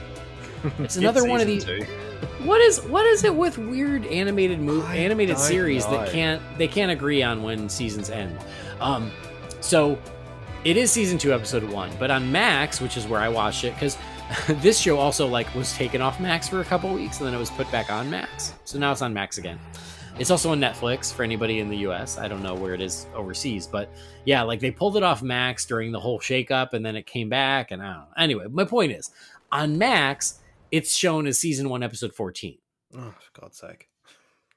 But on Wikipedia was where I'm looking, and I think again also when I bought them by season digitally, this is Yeah, season 2, this is episode the 1. first episode of season 2.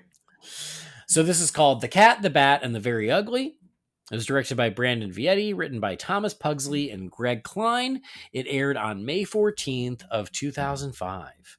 And we get a little bit of a tribute to Batman Returns. Yeah, A little it's bit. Batman Returnsy, bit of the 39 Steps, a bit of even Batman and Robin to a degree as well, which I'll explain as we go on. But yeah, there's a bit of everything in there. Yeah. So we get the team up of Catwoman and the Penguin. They're both after these Egyptian jeweled busts. One is of a bird and one is of a cat. So obviously they're after those. And when they realize they're both after these same ones, they're like, well, then let's work together. And Catwoman keeps the cat and Penguin will keep the bird. And so they decide to be partners. And the whole time Catwoman is like, I got them right where I want them. As soon as I get those, they're mine. And Batman now is pals with Yin after everything that happened in season 1. So Yin trusts him. And so Batman realizes that Catwoman and the Penguin are working together. And so he is out after them. And while he is doing this, Yin is like, she's like a little unsure of Batman, what he's up to, but she's like, I got to trust him. I just got to trust him. And so Batman manages to find Penguin and Catwoman just when Catwoman's going to double cross the Penguin. They get both of the busts. And Catwoman's going to cross the Penguin, but Penguin crosses Catwoman. They double cross each other. It's a double cross.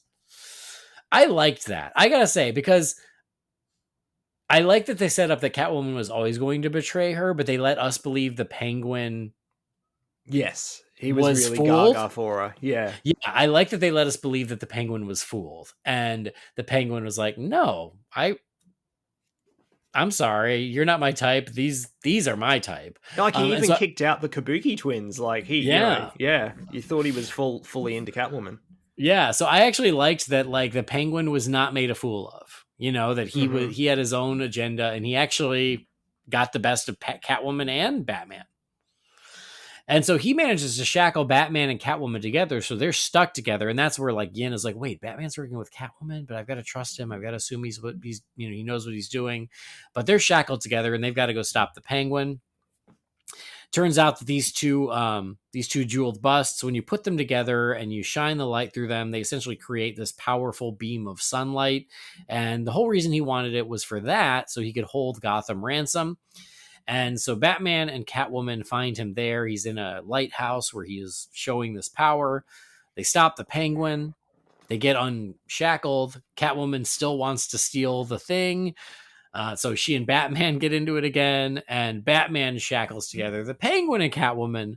So then they have to regretfully team back up to escape Batman.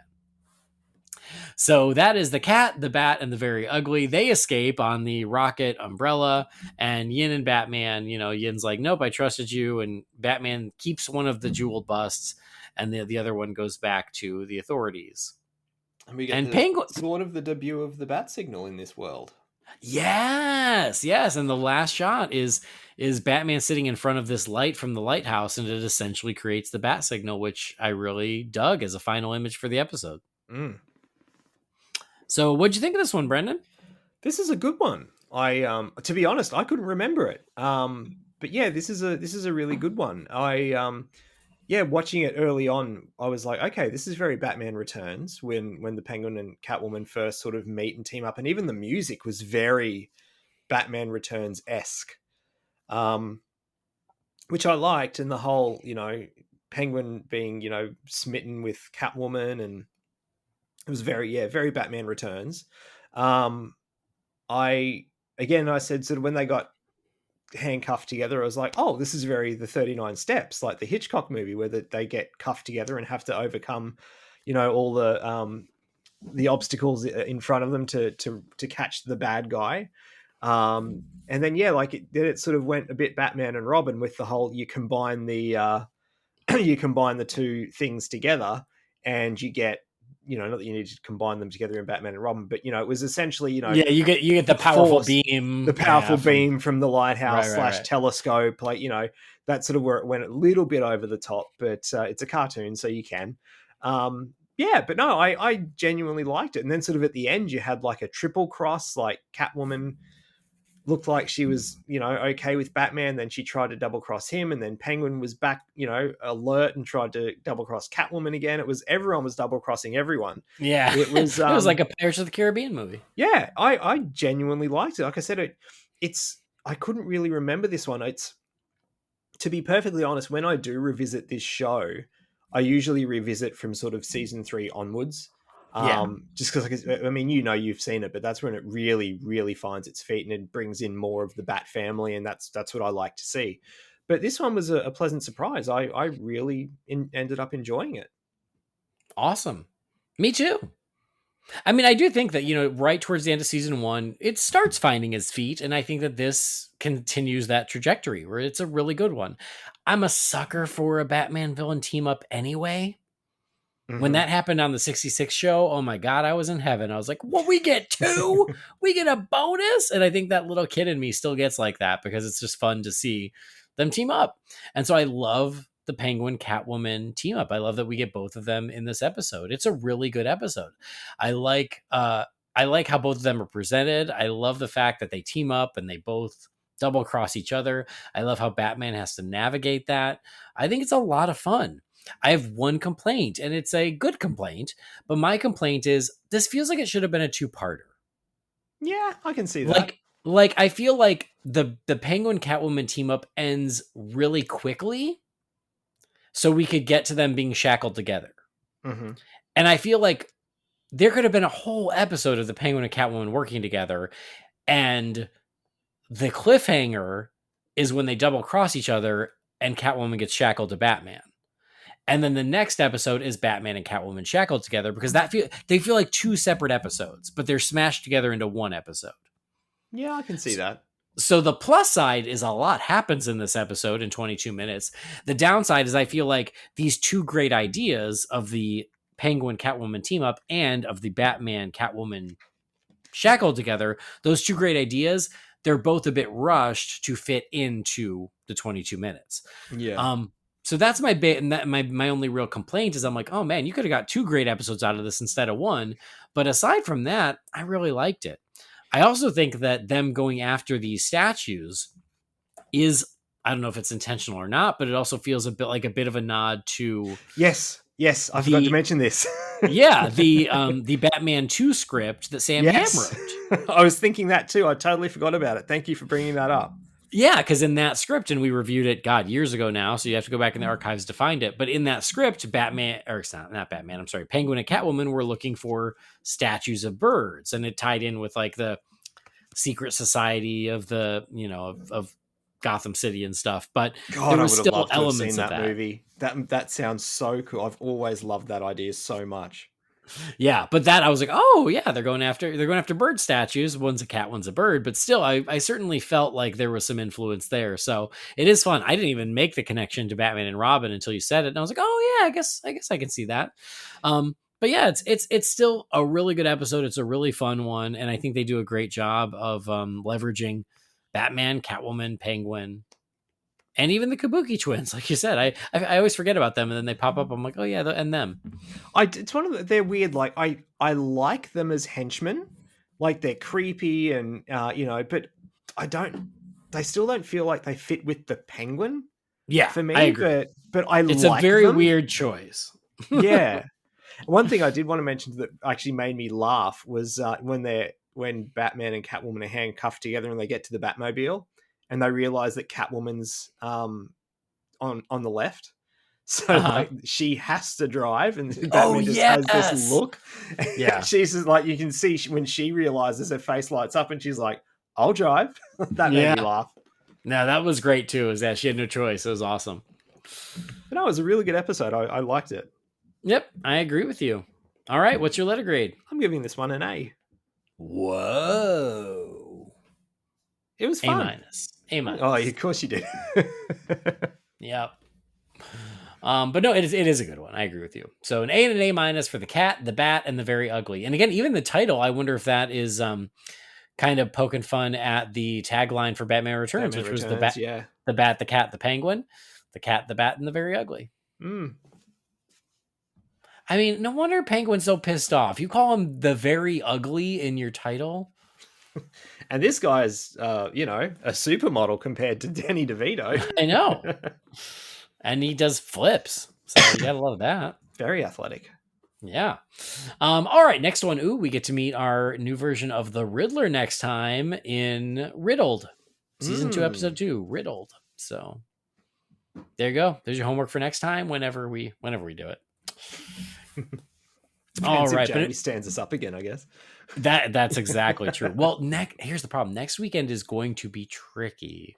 Not to give everybody a peek behind the curtain, but next weekend is my birthday, so it is plans heavy. So I'm really hoping we can find a time to watch The Dark Knight together. Well, what better way to spend your birthday? That's very accurate. The plans, this should be taking priority now. Everybody comes over to my house for a party, and I'm like, all right, thanks for coming. I'm going up to my office to watch The Dark Knight. See you guys. If they know you, they'll understand. They're like, great. Or I can watch The Dark Knight with all of them, and we have a commentary with 12 people. Hey, that works too. All right. Well, again, so next time we're going to do Riddle. And by next time, I mean next time we talk about the Batman. I don't know if it'll be the next episode or not, but, hang tight and check it out. Now, before we say goodbye, we have to check in with you fine feathered finks and crack open the Wayne Manor mailbox. It's time again for the Wayne Manor mailbox. You've got mail. Darren, what is a letter for me? Maybe temporary. She wrote a letter. You're one hell of a messenger. This is all, Master Wayne. Got a few emails now that the show has returned. First email just says, thank God Brendan wasn't on the new episode. What a nice change of pace. I think we know who that's from. Joe Fornerano? Okay, no, for real. This comes from Ben Stewart. It says, hey guys, I've been listening for years, but I'd never sent a message until now. Thank you for the many hours of entertainment that you've provided. Some days it's just so helpful to hear familiar voices talking about things that I love, and I always look forward to the next episode. I wanted to bring up an idea I had about the Watchmen animated movie. I also thought it was weird that they were going to be doing another adaptation since we already have the live action version, but then it hit me. It would have to set up Watchmen in the animated universe before they would do a Doomsday Clock. So what do you think? Do you think they're adapting it to set up the Doomsday Clock? Thanks, Ben. Nice to meet you digitally. But no, I love that. I love that people have been listening for years and it's the first time we hear from them. That's awesome. So Ben, thank you for writing. Nice to meet you. And we certainly appreciate the kind words. What do you think, Brendan, about the Watchmen animated movie? Look, I'm sort of a bit meh when it comes to Watchmen. I like the Snyder movie. I've tried reading the comic once or twice. It's just a bit too heavy for me. I really liked the HBO series. Mm-hmm. Yeah, it was amazing. Cool. Yeah. See, I know there's obviously it's not exactly the same as an animated movie, but wasn't there a motion comic for that as well? The Watchmen, that it's kind of like an animated movie-esque, I guess. I mean, look, I'll watch it. I'm not overly excited about it because it's just not a property that I'm really that into. But I mean, look, it would make sense if they're wanting to do some adaptations of comic arcs and stuff, if they want to do the Doomsday Clock. I mean, I guess that could even lead to isn't the Button as well part of it? I mean, I could see them wanting to explore that, so it makes sense. So, I mean, yeah, I'm in for it. I'll watch it, like I said, but even the Crisis one, I'm just kind of yeah, okay, isn't that a world-changing thing when it's haven't they just started then again, I guess they've just started this new continuity. Oh, I say just, it's 2 years old now, but I guess didn't then Gunn's wanting to make even the animated stuff canon, so It could Yeah. be, yeah. I don't know, man. Yeah, it raises more questions than it does answers. All right. Well, I mean, I love the idea of using this to then set up Doomsday Clock because, like, that would be cool. I like that. I hope that's the case. I hadn't really thought of it. But yeah, it'll just be very interesting to see how they differentiate it from what we've gotten previously. I do really like Watchmen, but even Catherine loves Watchmen. Like, Oh, she wow. loves that movie. Oh yeah, she loves that movie. She loves that book. We love the HBO series, and even she went, "Huh, an animated one?" And she even said, I just don't see how you do that and keep it short. And she Mm. mentioned the Black Freighter, and I'm like, yeah, but there's a version of live action movie that has the Black Freighter edited in. So yeah, I don't know. It's an interesting question, but I do like the idea of maybe it's to set up other things. And yeah, I mean, of course, I'll still check it out, and I hope I love it. Look, I'll say this: The Dark Knight Returns as a comic, again, to me, it's just a bit heavy. I can appreciate it, but I don't love it. I love the animated movie of The Mhm. Dark Knight Returns. So, you know, if this is if this can have the same impact on me that did for Watchmen, like, bring it on, because I it's one of those things I want to love it as much as other people do. It's just, you know, it's just sort of I'm on the outside a little bit. I enjoy it, but I don't love it. But if this movie can get me there, bring it on. I'll welcome it with open arms. All right. I mean, for me, that's what the Watchmen movie did. Yeah, You know, like it made me like the book more and appreciate it more. And I also think that it made the book a little more digestible, which yeah. maybe that's heresy, but that's, you know, that's how I feel. All right. Next message is from Kyle Cirque. It says, "Hey, I hope you're doing well. I'm a fairly new listener and patron, and I got back into comics this year after a long hiatus.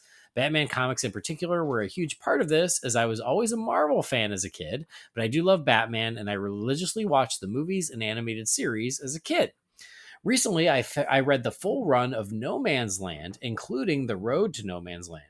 My question, do you think this would make a good movie or limited series? I know that Rises had bits and pieces of No Man's Land, but it wasn't nearly the fleshed out exploration of the idea. No Man's Land was such a pivotal change in the landscape for Gotham, its citizens, and the way Batman approached his methods of crime fighting. Thoughts, Kyle?" Thank you, Kyle, and thank you for your support. Thanks for being a patron, and nice to hear from you. So, No Man's Land. First thing I will say is I've never even read the full arc of No Man's Land because it's a freaking huge. There's a bunch of it. There's so much of it. So, respect, Kyle, because it was a commitment to read all that, because I was like, oh, I'm going to read No Man's Land. And I thought it was going to be something like The Dark Knight Returns, where I was like, oh, yeah, you know, whatever, 4 books or something. No, it's like 3 huge, massive books. And it's so much. So I was overwhelmed, and I need to do that. So I'm a bad fan, but Kyle, you're a good one. That said, Brendan, how do you feel about No Man's Land used for a movie or a limited series or something like that? Look, I'd like that to be done as an animated movie. Sort of Yeah. like condense it down and do an animated movie of that. I think that'd be awesome. Like, I know a lot of people have talked about it, and I'm one of the cheerleaders for it. The novelization of No Man's Land. I mean, I haven't read it for I'll be over a decade now. The novelization is awesome. It's really, really good. So if you're going to consume it and you don't want to be daunted by the massive volumes of comics, read the novelization. But after I read that, it was a year or so later, they started releasing the big, heavy, like, trades that include everything. And Mhm. I know I definitely have the first one. I can't remember if I have the second one, but like you, it's so much that I don't even I didn't finish reading it in the comic run. But it is a story I like because of that novelization. And if there's a way of doing that, yeah, even if it's a 2-parter, like a really good, like how they did the Long Halloween, make that a really good, juicy animated movie. I reckon that could work. More so than probably a live action or a limited series. Yeah. No, I agree with you. I do think it's definitely fertile ground to tell more stories. And if I had my choice, I would say I would do exactly what you just said, Brendan, is I would do like a 2-part animated movie like The Long Halloween, because I think trying to make it into a 1-part animated movie you're going to have the same problem where you're just going to be missing so much of it. But if you did a 2-parter, I think it could be great. And I think there's a lot of great stuff in there they could use. So And I'm it all would be for one it. I wouldn't mind them changing up a bit as well, like to fit, because obviously it's very grounded in the continuity of the comics at that time. Yeah. If they were to do it animated, like I wouldn't mind them changing things for it to fit their world, like they did For with sure. the Long Halloween and the old continuity with Hush and stuff like that. Like I wouldn't have an issue with that, but to use it as a premise, definitely. Yeah. And again, like you mentioned a limited series, I think that would be awesome too. Like they haven't really done that, but I think this is one way they could do that. That was something I think for the Long Halloween for years before we got the animated movies, we thought that was a way to do that because it was kind of the same issue, which there's just so much of it to try and adapt. But an animated limited series that was like 10 episodes could be really cool. I just don't know if they have interest in that, but I think that would be great too. Yeah. All right. Next message is from Sonia Gregory. It says, "Dear Holy BatCast, at the end of The Flash, we see George Clooney. I've heard some people think that he might be Batman again in the future, but I think it was just a cameo. What do you guys think? Sincerely, Sonia." Thanks, Sonia. We talked a little bit about this on either the review episode or the follow-up. I can't remember. But Brendan, what are your feelings about George Clooney? It's a cameo. Because Yeah. if they wanted to have the Batman moving forward, they would have used the original one, which was Michael Keaton. Yeah. Yeah. Yeah. It was just I a little believe so button too. on the end of the movie. I will say this again, like a little bit of hindsight on The Flash, which I still love, by the way. I think the George Clooney moment is a lot of fun. I think it's funny. I like that he's there, but it certainly just causes confusion with the future. I said it on the review episode. I preferred the version that I got in the preview screening, Which is it not seeing, yeah, not seeing Bruce. it left it, in your own mind to make up who it was. It let that ambiguous ending. I liked it, and to be honest, I got a bigger laugh out of him going, who the F is that, and cut to black. I thought that worked better than actually revealing who it was. Yeah, but I think we agree, and I think it's pretty well accepted that it was just a cameo. It was just for fun. When we get Batman the Brave and the Bold, it will be a new Batman. Yeah, absolutely. All right, next message is from our pal Jay Yaws. It says, "Hey guys, just for fun." Oh, we love these, except the problem is we have to think about them. It says, "Just for fun, what's the most valuable piece of Batman merchandise that you own? Bonus points if the value has increased over time, like a comic book or a hard to find collectible. And on the other side, what's the most sentimental Batman item? Your favorite thing, regardless of cost or value." Sorry if this has been asked before or if you've discussed it, but I figure we all like to talk about cool Batman stuff. I hope things are going well on a personal level, and I'm glad to have the show back. Thank you, Jay. Glad to be back. So yeah, we've certainly talked about things like this in the past. I think I know what your answer is for the valuable one. I mean, are you thinking my first appearance of Harley? Yeah, that's what I would think. Yeah, that's it. In terms of actual value, monetary value to somebody else. I mean, it's a low grade. It's only a 4.0 grade, but it's so more valuable to me because it's the one I originally had as a kid. So it's sort of a bit both. It's the sentimental and the value. But yeah, if you were just going value alone, it'd probably have to be that. Yeah. And what's crazy is I can't think of anything that, like, if I was in dire straits, that I'm like a Batman piece of something that I could go, well, I could sell this and get a lot of money. I can't think of anything that really fits that description. The thing that comes to mind is probably like my unopened Lego Batmobile. Yep.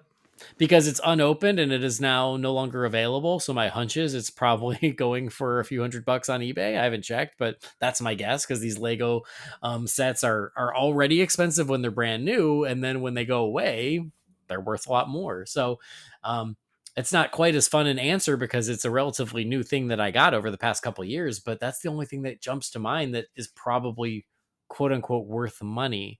Like I've got a lot of autograph stuff, but it's autographed personally to me, so that's not going to be valuable to anybody else unless they're named Brendan. I mean, I don't even have a lot of autograph stuff, really.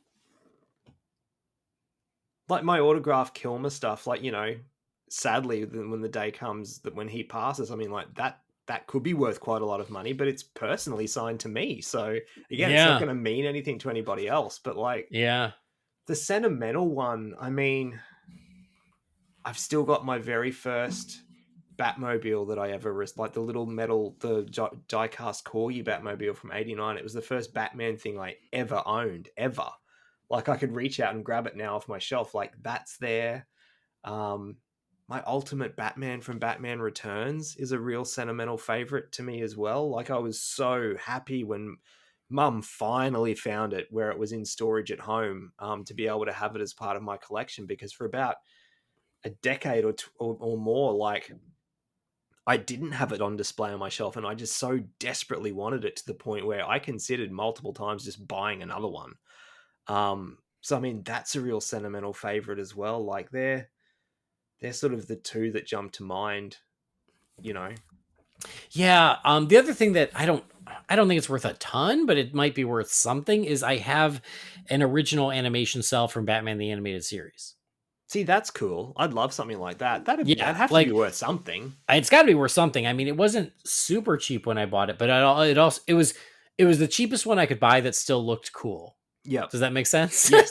Yeah, of course. I've done that. There were cheap ones where you're like, no, I don't want to put that up. That's because it was like that with the Flash Batman stuff before you graciously sent me that, the Keaton statue. Like I bought the cheapest one I could find that looked cool. Yeah, but like, yeah, I mean, I think there was like, there was probably a animation cell of like, Rupert Thorne, but like turned away from the camera for like $25. I'm like, well, I don't want that. Like, Yeah. So this one's pretty cool. It's like Batman jumping down. He's like jumping down at like a gangster who's like in like a little car. And it's pretty cool. So that's probably worth something, but I would have to check. Sentimental. I think I'm going to go with my picture with Adam West. Totally checks out. It's my picture with Adam West, Burt Ward, Julie Newmar, and Lee Merriweather. Mm-hmm. And at the time, that was one of those things. And it's funny, I just had this conversation with my sister. At the time, I think I paid like $300 for that picture. Jeez. Yeah. For all four of them, though. And I was like, oh my God, I should not be spending a couple $100 on this. This is a bad decision, but I did it because even then I was like, well, when am I going to have this opportunity again? Yeah, exactly. And I spent the money and I got the photo, and Adam West died like the next year. Mm-hmm. And now I don't miss that $300. I don't care. But my God, like, I'm so grateful that I got that picture, and it was the last chance to do it. But if you paid 50 to whatever for each of them individually over a couple of years, like, which, it would probably work out to be the same, if not a little bit more expensive. Yeah. Yeah. So my sister, she just paid something similar, essentially, to get a picture with Christopher Lloyd, Michael J. Fox, Thomas Wilson, Leah Thompson, essentially the Back to the Future cast. Yeah, it was essentially that. And she spent like weeks like going, I just shouldn't spend the money. I shouldn't spend the money. And I told her that story about Adam West. I was like, listen, I am so glad I did it, because now it's been what? God, 7 years? 6 years. Yeah. I don't miss a penny of that money, but that was my last chance. And I'm like, and I hate to say it, I'll knock on wood, Christopher Lloyd is in his 80s. I was about to say, Christopher Lloyd's not getting any younger. Michael J. Fox isn't getting any healthier. Like, you have to seize these moments when they come. Exactly. So yeah, I think that might be. And if I ever find my damn Kevin Conroy autograph, that would be another one. I still haven't found that damn thing. It's got to be in one of these boxes. Actually, that's one I have that's not personally signed. I asked for it to be personally signed, but when it came back, it was just the autograph. So, with his passing, sadly, that might be worth a little bit more these days. Yeah. All right. Well, Jay, thanks for the question. And you're right. We do love talking about Batman stuff. Man, a few months ago, episodes. I know. We did a Batman toys one, and then we did a Batman collectible one not that long ago, and it's still one of the most fun ones we've ever done. Yeah. All right. Next message here. Jamie. Next message is from Mark Bickford. It says, "Hey guys, Andy, I'm sincerely sorry for your loss. I hope that your time away from us nitwits gave you a chance to reconnect with family and maybe begin processing things. I've never met you or your family, but I know that your dad raised a great podcast host, so I'm sure he was awesome. Again, I'm very sorry." So I have 3 questions. First, regarding home copies of movies, Blu-rays, and now 4K, The Dark Knight shows the IMAX sections in full screen, while the enhanced 4K remaster of BVS shows the IMAX sections in 4:3, like Zack Snyder's Justice League. Which do you prefer, the one that fills the screen or the one that shows the full IMAX frame, even though it's pillar boxed?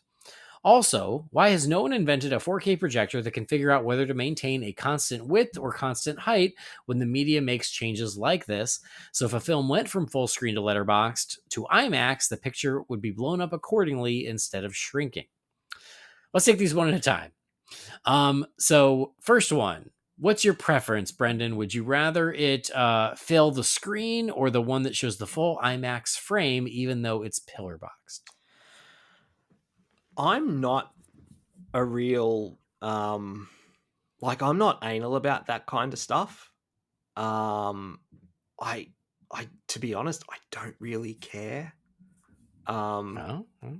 I just don't. Like, I mean, I still don't even have 4K. Like, I watch stuff on Blu-ray and I'm happy with that. Like, it looks great to me. Yeah, I honestly don't really have a dog in the fight. All right. What good are you? This would be a Jamie question for sure. Like, he's all over that shit. Well, so I will say what I said when Zack Snyder's Justice League came out, because there was a little bit of fighting, of course there was, about the aspect ratio. And my answer is whatever allows me to see more of the movie.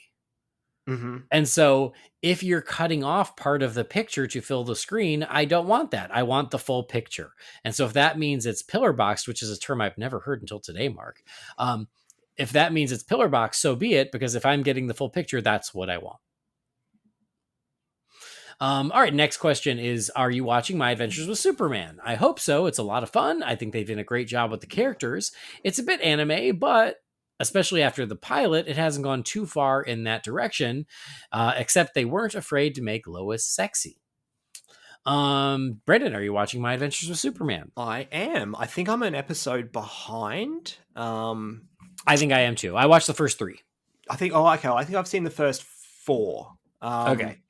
But I don't know. I went to look because I have to download it. I went to look for it last week and there didn't seem to be an upload of one. So I don't know if there wasn't an episode last week. I need to go back and check. But look, to my surprise, because, like, listeners will know how I am with anime. It's just, no offense to people who are into it, it's just not my thing.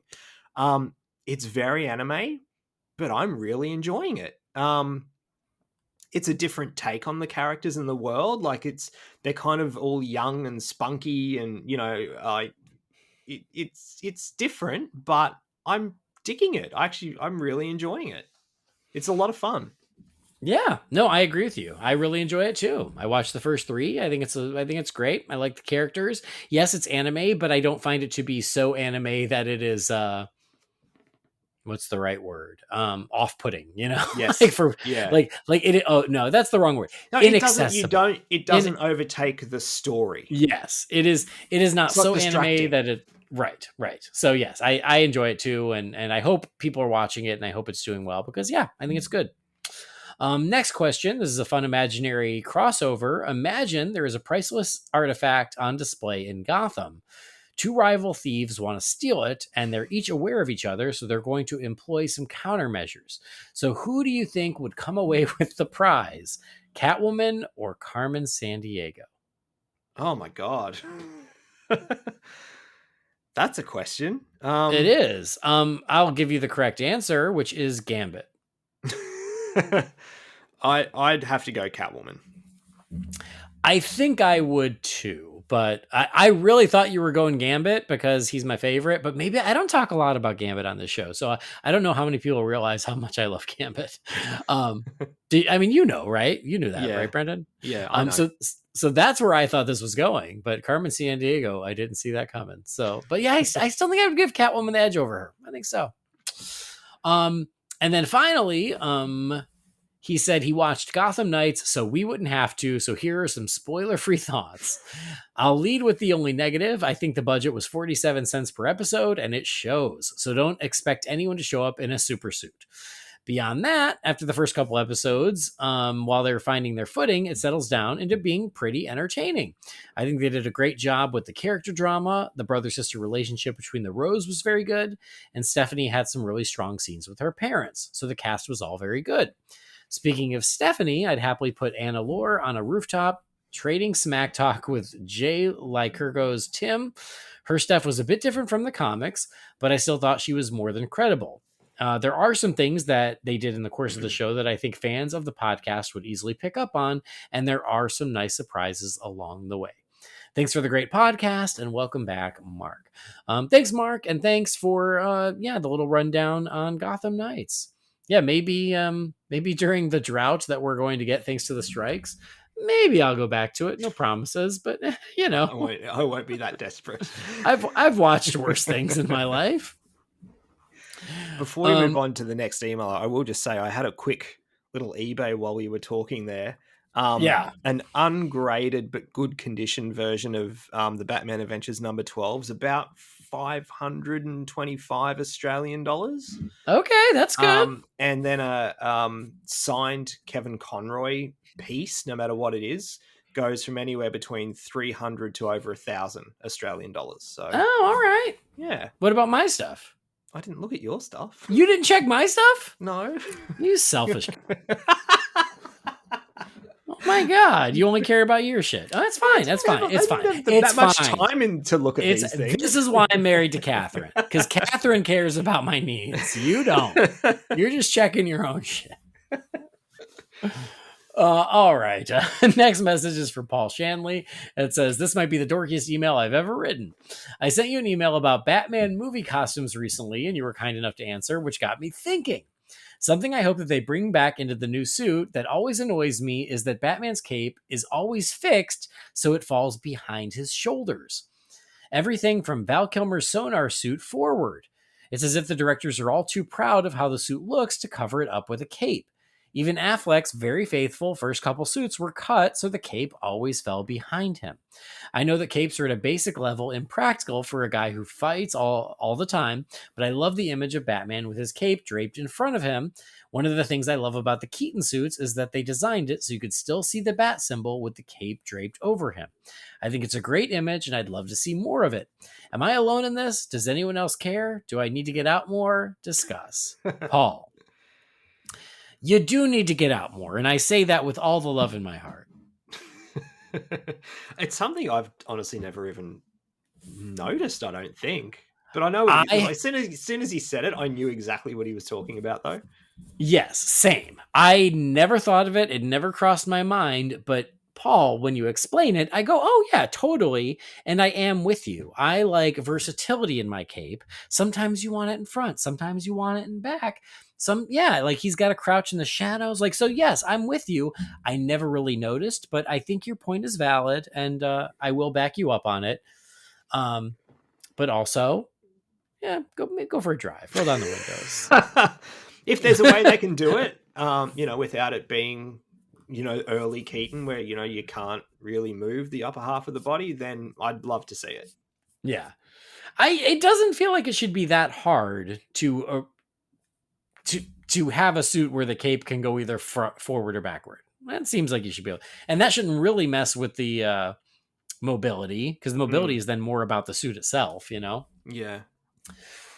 All right, next message is from Weston Craig. It says, hey guys, do you think James Gunn will use an instrumental score for Superman Legacy, or will he use already written songs from famous artists like he did in The Suicide Squad or Guardians of the Galaxy? Thanks, Weston. Speaking of things I hadn't even thought of, didn't even cross my mind that he might use pop songs the way he did in the Guardians movies. Ah, I would think score. I mean, there will be a score. There were scores to his other movies, so there will be a Superman score. But yeah, I wouldn't be shocked if there were a couple needle drops peppered throughout, because you're right, he seems to like them. Yeah, I don't know. I haven't thought about it, but to me, it just doesn't seem like it's the right property to do it. But I don't know. I'm just sort of going with the traditionalist way of things too. Like this DC universe is going to be different. So as long as it's not, I'm not expecting like a full album like you have with the three Guardians and yeah.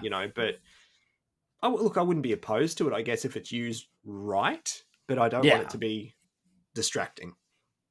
Yeah, I mean, same. Like I Guardians isn't Superman, and I don't think he's going to try to make Superman Guardians. But again, he does like using pop songs to get the point across, and so I wouldn't put it past him. Yeah, it's just we'll just have to wait and see. And like you said, I wouldn't expect it to be lots of it, but yeah, maybe. All right, last message here is from Mark Jurosevic. It says, "Hey, Holy BatCasters.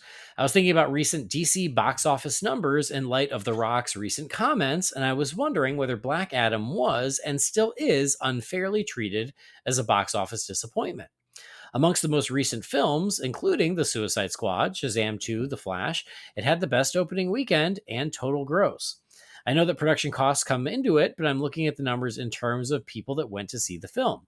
Anyway, I still think Black Adam was great and one of the more enjoyable and better films of the superhero entries. Cheers, Mark." Thanks, Mark. Cheers. I still like that movie too. I need to rewatch it. I thought it was fun. I liked it. I haven't gotten around to rewatching it, but I liked it too. I remember liking it so much more than I even thought I was going to like it. So it was a nice surprise for me.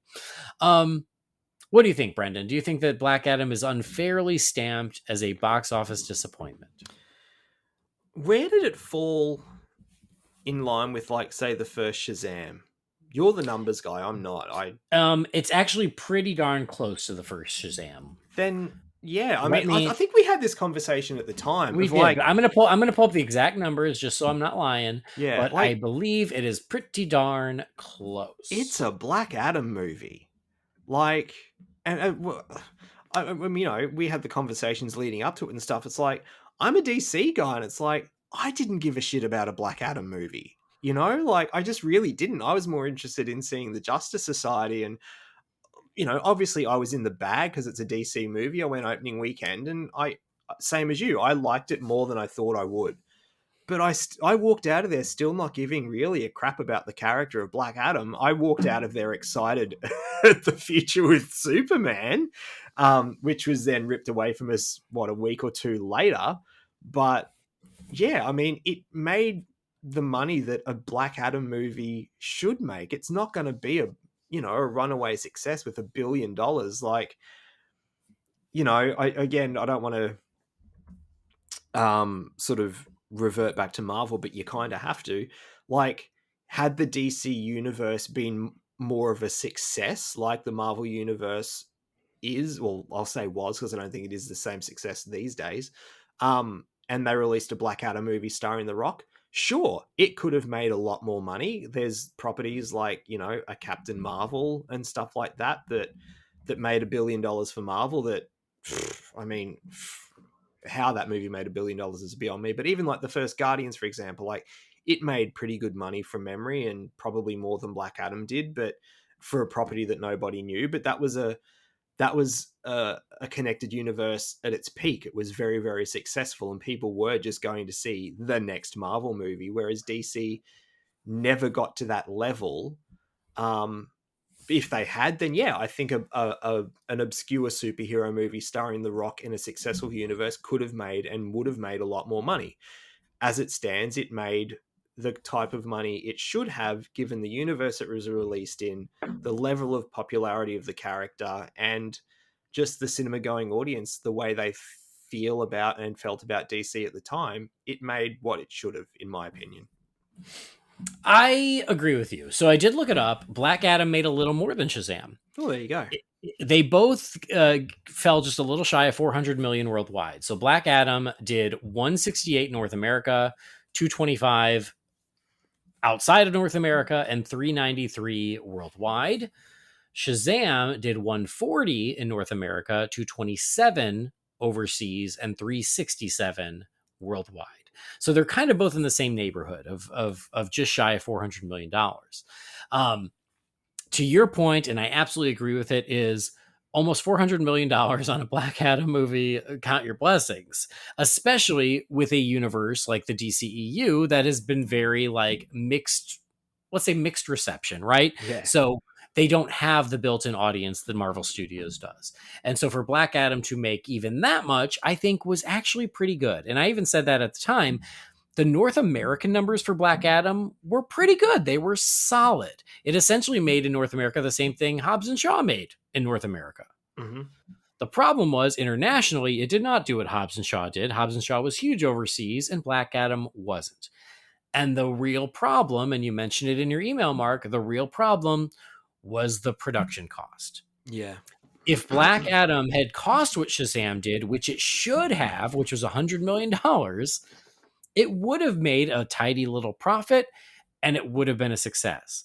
But what the last we heard is it cost almost $200 million. And yes, The Rock is a huge superstar. He's a huge movie star. But still, you also have to weigh that against all different circumstances around a Black Adam movie, and they overspent on their Black Adam movie.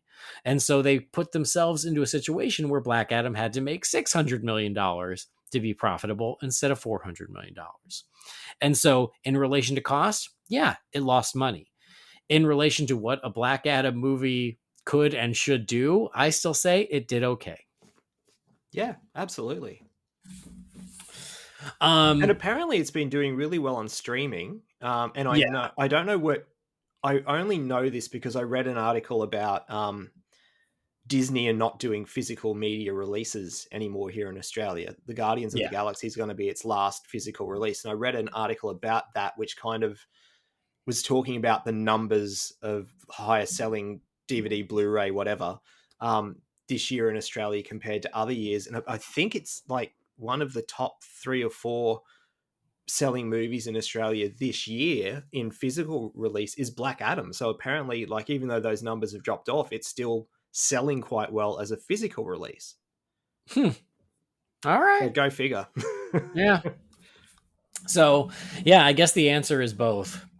Yeah. There you go. Well, and while you were blabbing on, Brendan, I looked on eBay. Since I can't count on you for shit. And so my Lego Batmobile, all sealed up in the box, as mine still is selling for about $500. So that's you. So that'd be over $1,000 here in Australia. Yeah. Which ain't bad. And then for Batman the Animated Series production cells, they're about the same, about $500. But I'll tell you, I'm looking at one right now, and it's of Mayor Hill only on a production cell, like doing a ribbon cutting, and that's going for $425. Jeez. So mine of Batman jumping down on a bad guy has got to go for more than $425. But it seems like both of them live around that $500 mark, which, yeah, not bad. Yeah, double it for over here. Yeah. All right, that's it for our emails, guys. Thank you, as always, for everybody who wrote in. We appreciate you. We love hearing from you. We love your thoughts. If you've got something for the Wayne Manor mailbox for next time, that email address, again, is holybatcast@rf4rm.com. And hit us with some of those Dark Knight thoughts. We're not going to read it on the commentary episode because that's going to be a long one, but it'll be fun to read on a different episode. Either the next one if we don't get to do the commentary, or the one after the commentary, depending on how all of it goes. But that's it for this one, Brendan. And look at that. We had to pivot at the last second. I was going to say, we've talked about, we had, half an hour's planning time? We've talked for 2 hours about something we just pulled out of our ass. Always. Every time. We always joke about it of like Catherine's, she gives me a hard time every time I say, well, it won't be a long one. She's like, yeah, okay, great. I'll see you in a couple hours. Always. But no, it was fun, Brendan. Still think it turned out okay. Yeah, I'm happy with it. I had a good time. Oh, great. Me too. And that's, at the end of the day, that's what it's about. It's all about making sure you had a good time. Yeah. Yeah. Holy BatCast. It's all about Brendan. It is not. All right. Well, let's wrap this baby up. It is always good to talk to you. I did miss you. If our friends miss you, where can they find you? You can find me on Twitter at Loey007 or in the Real Fans groups on Facebook. Awesome. Is Twitter X over by you now? It is, but I'm still calling it Twitter. Well, you know what's weird is I found that, like, okay, it was X, and they even got rid of retweet and it called repost, but now it says retweet again. So I don't know what the hell is going on over there. And for a while, the logo changed on my phone to X, but then it was still called Twitter, and now it's all X. I'm just like, no, it's Twitter. Like, it is what it is. Anyway, well, I'm glad you're still there for now. And again, for everybody out there listening, please do stay tuned. Keep an eye out. We will have that Dark Knight commentary coming. Blue Beetle comes out now in less than 2 weeks. Oh, God. Actually, one that's the same over here. Yeah, August 18th. So more fun stuff coming, so please do stay tuned. Anyway, that'll do it for this episode. Thank you as always for joining us. Please do subscribe or follow the show wherever you get your podcasts. And if you love the show, something else that you can do to support us that doesn't cost a penny is to just rate and review us. Give us a nice rating, and we love that, and it helps us out. Again, you can go to holybatcast.com or find Holy BatCast on Facebook, Twitter, X, Instagram, YouTube. Yeah. If you got something for the Wayne Manor mailbox, that email address again is holybatcast@rf4rm.com. Our theme music was created by the talented Gaurav Venkateswar. You can find his work at gvtunes.com. And don't forget to check out our friends and sponsors over at Manscaped. Go to manscaped.com. If you're going to buy something, use that promo code BATSCAPED for 20% off and free shipping. That'll do it for this episode. Thank you so much for joining us. We'll see you next time. Same bat time, same bat channel.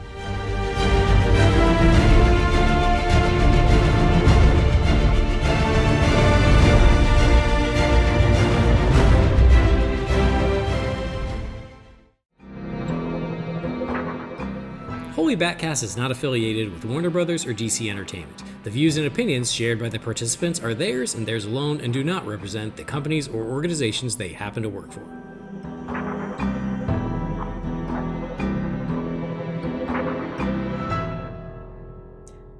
I just had a look while you were doing your wrap-up. I shan't be joining you on the Blue Beetle episodes. Because you're not getting it for a while? Doesn't come out here till the 14th of September. Almost a whole month. They're holding it for the school holidays. Well, crap. I'll spoil it for you, just like with other stuff. Same as the Ninja Turtles movie. That's not out here for another month or so. All right. Well, me and Jamie are going to have a great time without you. That's okay. You'll just be Cuck Alfred in the corner.